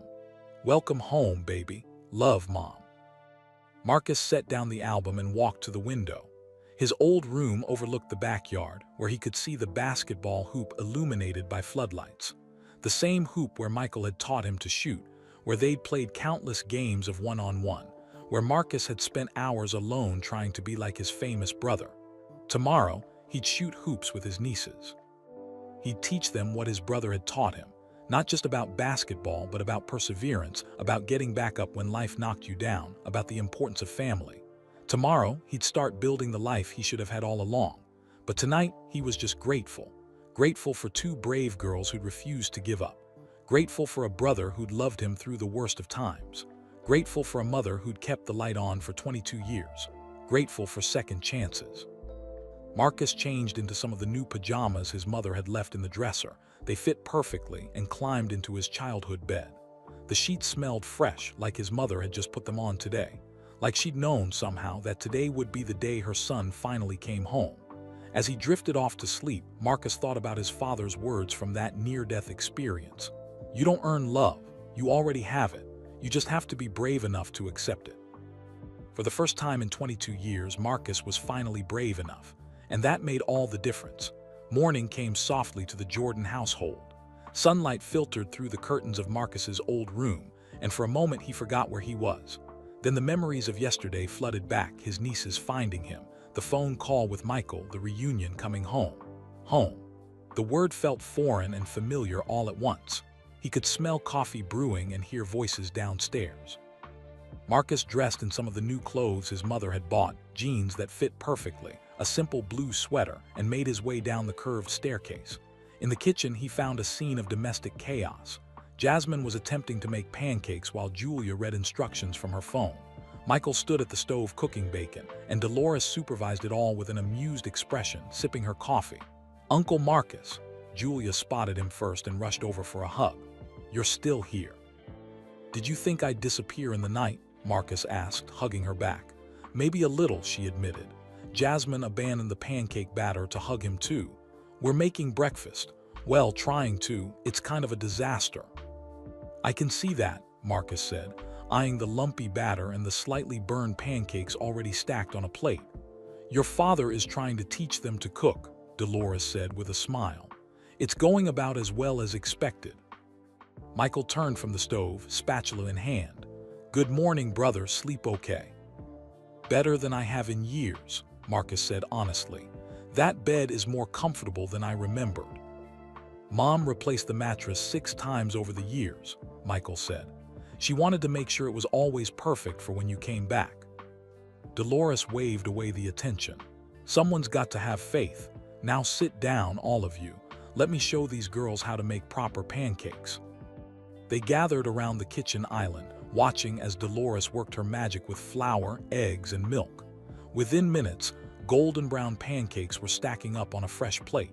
The secret is not overmixing, she explained to her granddaughters, and making sure the pan is the right temperature. Your grandfather taught me that 50 years ago. Tell us about Grandpa, Julia said. We want Uncle Marcus to hear the stories too. Dolores smiled, lost in memory. Your grandfather was a good man, worked hard his whole life. He wasn't always perfect. Lord knows we had our struggles, but he loved his boys fiercely. She looked at Marcus. He felt guilty about the situation with your mother. He and I weren't together when you were conceived, but we weren't completely separated either. It was complicated, but he never once made you feel like you were less than Michael. You were both his sons, period. I know, Marcus said quietly. That's what made disappointing him so hard. You didn't disappoint him, Dolores said firmly. You worried him, you scared him, but you never disappointed him.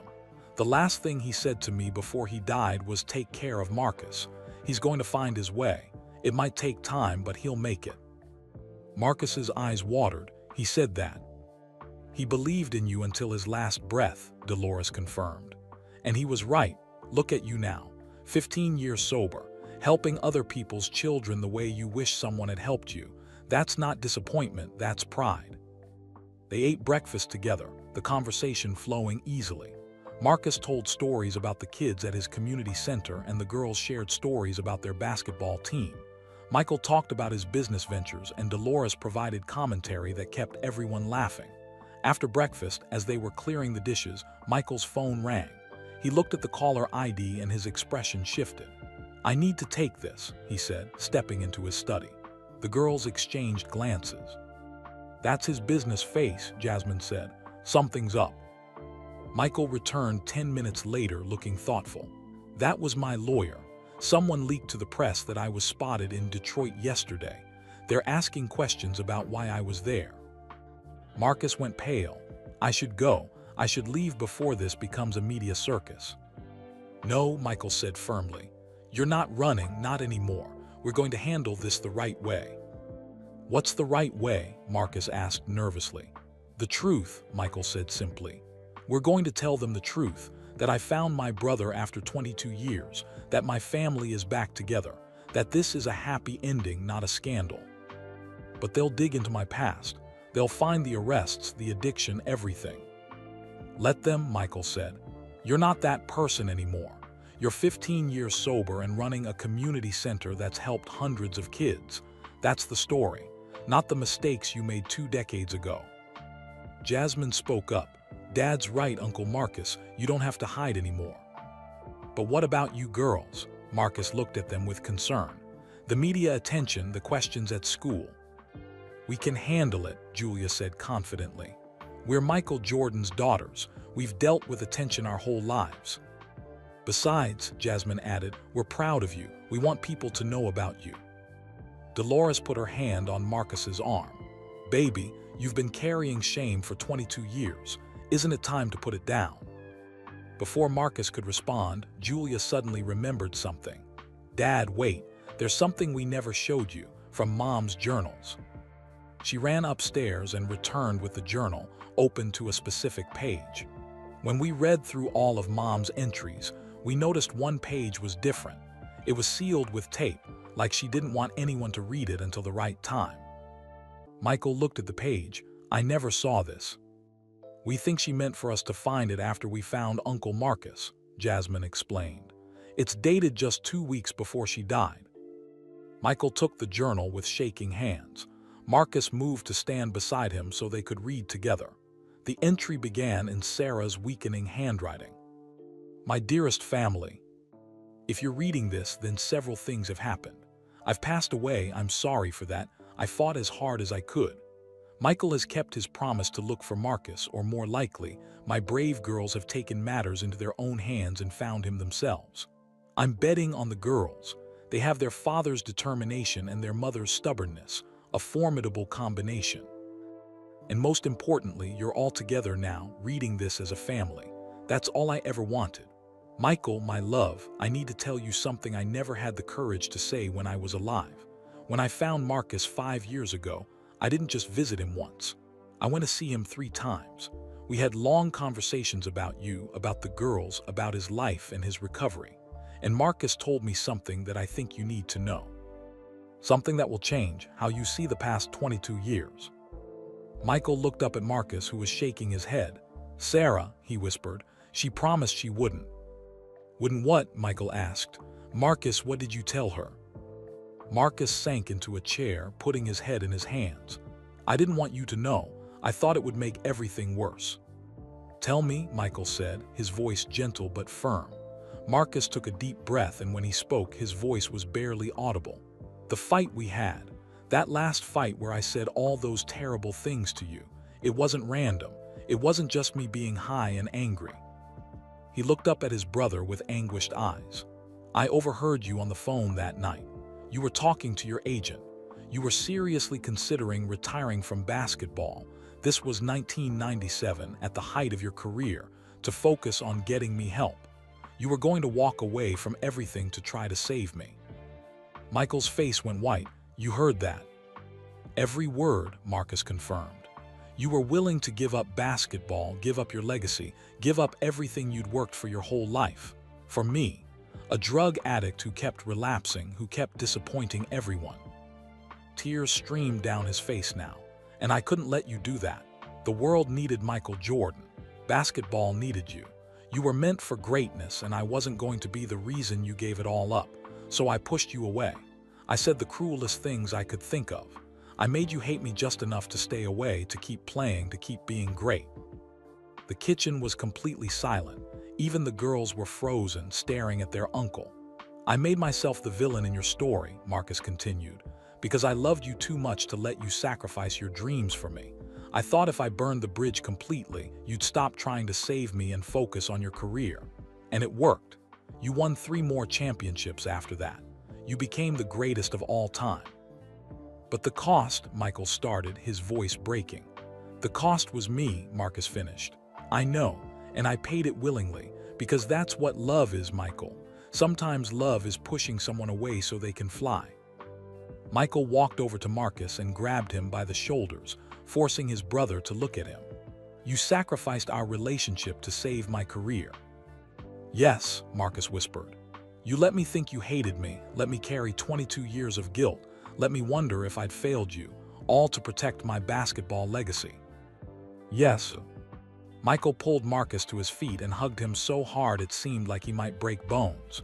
You idiot, he said, crying into his brother's shoulder. You beautiful, stupid, selfless idiot. I'm sorry, Marcus sobbed. I'm so sorry. I thought it was the right thing to do.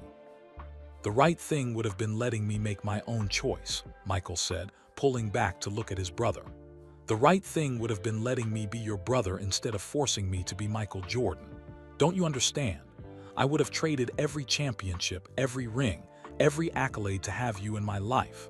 You were more important than basketball ever was. But your legacy. My legacy is incomplete without you in it, Michael interrupted. What good is being the greatest basketball player if I lost my brother? What's the point of all that success if the people I love aren't there to share it? He gripped Marcus's shoulders again. You thought you were saving me by pushing me away, but all you did was break both our hearts. We both lost 22 years, Marcus. 22 years we can never get back. I know, Marcus said miserably. I realized that after about 5 years, but by then I thought it was too late. I thought you'd moved on, I thought. I never moved on, Michael said fiercely. I wrote you letters every month. I looked for you constantly. I carried your picture with me everywhere. Does that sound like someone who moved on? Dolores, who had been listening silently, spoke up. Marcus, baby, you can't protect people by making their choices for them, even when you love them, even when you think you know what's best. Marcus looked at the girls, who were crying quietly. I'm sorry you had to hear all this. I'm sorry your family has been broken because of my choices. But we're not broken anymore, Julia said, walking over to hug him. We're healing, and now we know the whole truth. Jasmine joined the embrace. You did something dumb, Uncle Marcus, but you did it out of love. We get that. Michael read the rest of his wife's journal entry aloud. Michael, when Marcus told me this, I cried for hours. I cried for the sacrifice he made. I cried for the years you both lost. I cried for the pain you've carried thinking you failed him. But then I realized something beautiful. Marcus loved you enough to give up his place in your life so you could achieve your dreams. And you loved him enough to never stop looking, never stop hoping, never stop believing in reunion. That kind of love doesn't die. It doesn't fade. It waits. So if you're reading this now together as a family, know that everything, all the pain, all the loss, all the years apart has led to this moment. And this moment is worth it. Love each other. Forgive each other. Don't waste another second on guilt or shame or regret. Your family is your greatest legacy, Michael, not the championships. These people around you reading these words together. I love you all so much. Forever, Sarah. The journal entry ended, and for a long moment no one spoke. Then Michael said, she was right. She's always right. He looked at Marcus. No more secrets, no more sacrifices, no more pushing each other away for the greater good. We're brothers, we stick together, we make decisions together. Deal. Marcus nodded, unable to speak. Deal, he finally managed. Dolores raised her coffee cup. To Sarah, who was smarter than all of us combined. They all raised their cups, coffee for the adults, orange juice for the girls. To Mom, the girls said together. To my wife, Michael added, who knew exactly what this family needed. To the woman who never gave up on me, Marcus said softly. They drank, and in that moment the last piece of the puzzle fell into place. The whole truth was finally known.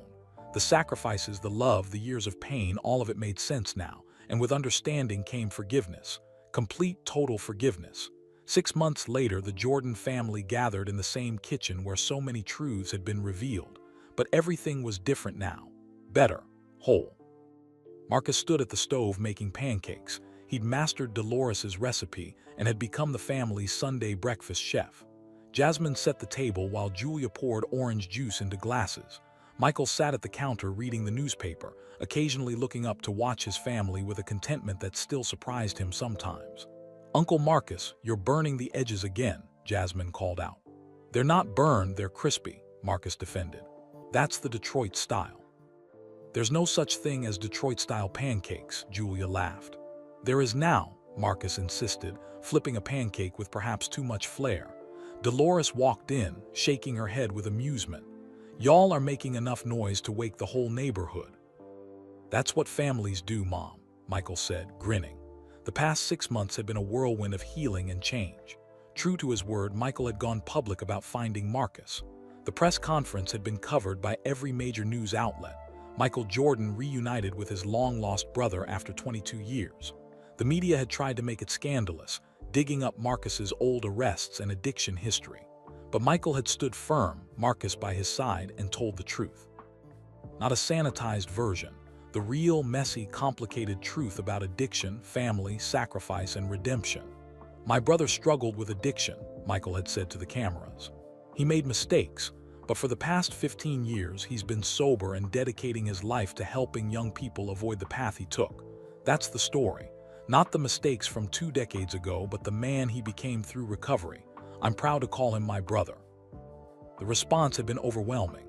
Thousands of people had reached out, people in recovery, families dealing with addiction, parents who'd lost children to overdoses. Marcus's story of redemption had given them hope.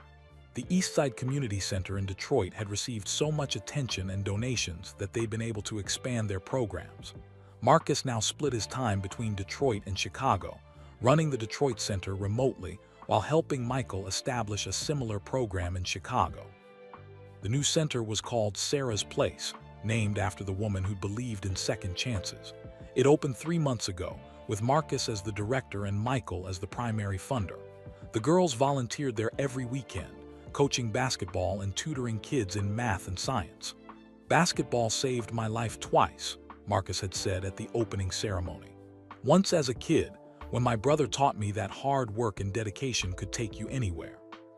And again as an adult, when I realized I could give that same gift to other kids who were lost like I was. This center is about second chances. It's about believing that people can change. It's about family, the one you're born into and the one you create.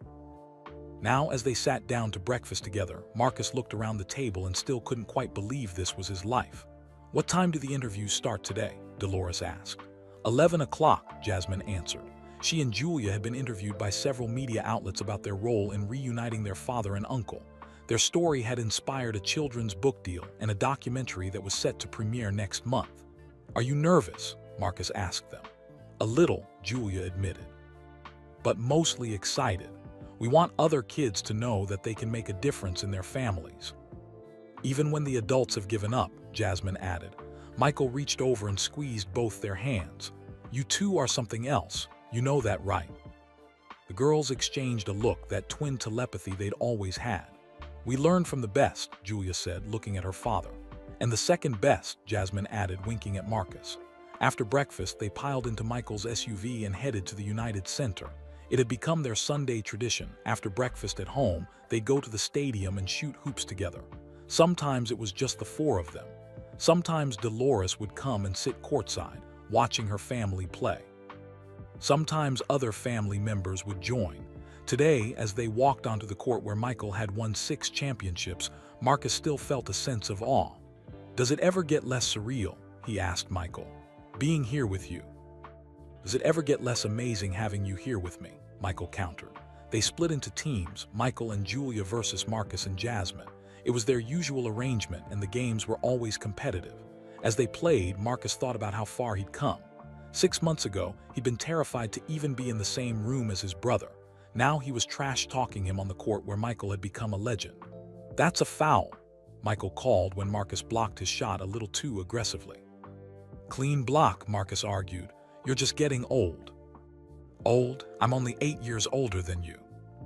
8 years and 6 championships, Marcus shot back, grinning. The girls laughed, delighting in seeing their father and uncle banter like this. It had taken a few months for them to get comfortable enough to joke with each other, but now it came naturally. After an hour of playing, they collapsed onto the courtside benches, breathing hard and laughing. "Uncle Marcus, tell us again about the time Dad tried to teach you how to dunk," Julia said. "Oh, that story never gets old," Marcus said, launching into the tale they'd heard a dozen times but never tired of. As he talked, Michael watched his brother with wonder. This was the Marcus he remembered from childhood, funny, animated, full of life. The years and pain had left their marks, but underneath his brother was still there. "What are you thinking about?" Marcus asked, catching Michael's expression. "Just that I'm happy," Michael said simply. "Really, genuinely happy. I don't think I've been this happy since before Sarah died." The mention of their mother made the girls go quiet for a moment. "She'd be so proud of all of us," Julia said softly. "She orchestrated all of this," Jasmine added. "Those journals, the clues she left. She knew exactly what she was doing." "Your mother was always 10 steps ahead of everyone," Michael agreed. "She saw what we needed before we knew we needed it." Marcus stood and walked to center court, looking up at the championship banners hanging from the rafters. "Can I tell you all something?" They gathered around him. "When I was at my lowest point living on the streets, I used to have this recurring dream," Marcus began. "I dreamed that I was here at the United Center watching Michael play. But in the dream, I wasn't in the stands. I was on the court with him. We were playing together like we did when we were kids, and I'd wake up crying because I knew it would never happen." He looked at his family, tears in his eyes. "But here I am, on this court with my brother, with my nieces, making the dream real. And it's better than I ever imagined because I'm not just watching Michael's legacy, I'm part of it. We're creating something new together." Michael put his arm around Marcus's shoulders. "You were always part of it, even when you weren't here. Every championship, every game, every moment, I was thinking about you, wishing you were there. You were never not part of my legacy, Marcus." "But now we get to build the next chapter together," Marcus said. "Sarah's place, the work with kids, this family. That's the legacy that really matters." Jasmine pulled out her phone. "Can we take a picture, all of us together on the court?" They huddled together, Michael and Marcus in the middle, the girls on either side. Jasmine set up her phone on a chair and used the timer. "Say family," Julia called out. "Family," they all shouted as the camera clicked. The photo would later become iconic, Michael Jordan and his brother Marcus, arms around each other and around Michael's daughters, all of them grinning on the same court where Michael had created basketball history. But now they were creating a different kind of history, a family history. Later that afternoon, they gathered at the house for the media interviews. The reporter was a woman named Lisa Chen who'd covered Michael's career for years and had been respectful in her coverage of the reunion. She set up her camera and microphones in the living room, and they all sat together, Michael and Marcus on the couch, the girls in chairs beside them, Dolores in her favorite armchair. "Let's start with you girls," Lisa said. "What made you decide to search for your uncle?" Jasmine and Julia looked at each other, then Jasmine spoke. "We saw our dad hurting. After our mom died, he kind of disappeared into himself. He was there physically, but emotionally, he was gone. We found our mom's journals and learned about Uncle Marcus, and we realized that maybe Dad wasn't just grieving Mom. He was carrying this old pain about losing his brother too. So we decided to find Uncle Marcus and bring him home," Julia continued. "We didn't really think about how hard it would be. We just knew we had to try." "Did you ever want to give up?" Lisa asked. "Every day," Jasmine admitted. "There were so many dead ends, so many times we thought we'd never find him. But then we'd remember why we were doing it, for Dad, for our family, and we'd keep going." Lisa turned to Marcus. What was it like when these girls showed up at your community center? Marcus smiled. Terrifying, overwhelming, miraculous, all at once. I'd spent 22 years convincing myself that I didn't deserve to be part of this family. Then these two brave, brilliant girls showed up and told me I was wrong, that I was wanted, that I was loved. It broke me open in the best possible way. And Michael, Lisa said, what went through your mind when you got that phone call from your daughters saying they'd found Marcus? Michael took a moment before answering. Everything. Joy, terror, hope, fear. I've been looking for him for 22 years. I'd almost given up hope that I'd ever see him again. And then my 14-year-old daughters did in 6 months what professional investigators couldn't do in over 2 decades. I was proud. I was grateful. I was complete. For the first time since he disappeared, I felt complete. What would you say to other families dealing with addiction and estrangement? Lisa asked. Marcus answered first. Don't give up on yourselves or your loved ones. Addiction is a disease, not a moral failing. Recovery is possible. I'm living proof. 15 years sober, and every day I'm grateful for the second chance I've been given. And don't let shame keep you from reaching out, Michael added. I spent years wondering if Marcus was alive, if he was okay, if he even wanted to hear from me. All that time he was wondering the same things. We wasted years in silence that could have been spent healing. If someone you love is struggling, reach out. Keep reaching out. Love is more powerful than shame. Dolores spoke up, her voice strong despite her age. And for the young people watching this, don't underestimate your power to heal your families. These girls did something none of us adults had the courage to do. They believed in the impossible and made it possible. You're never too young to make a difference. Lisa wrapped up the interview with a few more questions, then packed up her equipment. As she was leaving, she turned back. This is the best story I've covered in 30 years of journalism, she said.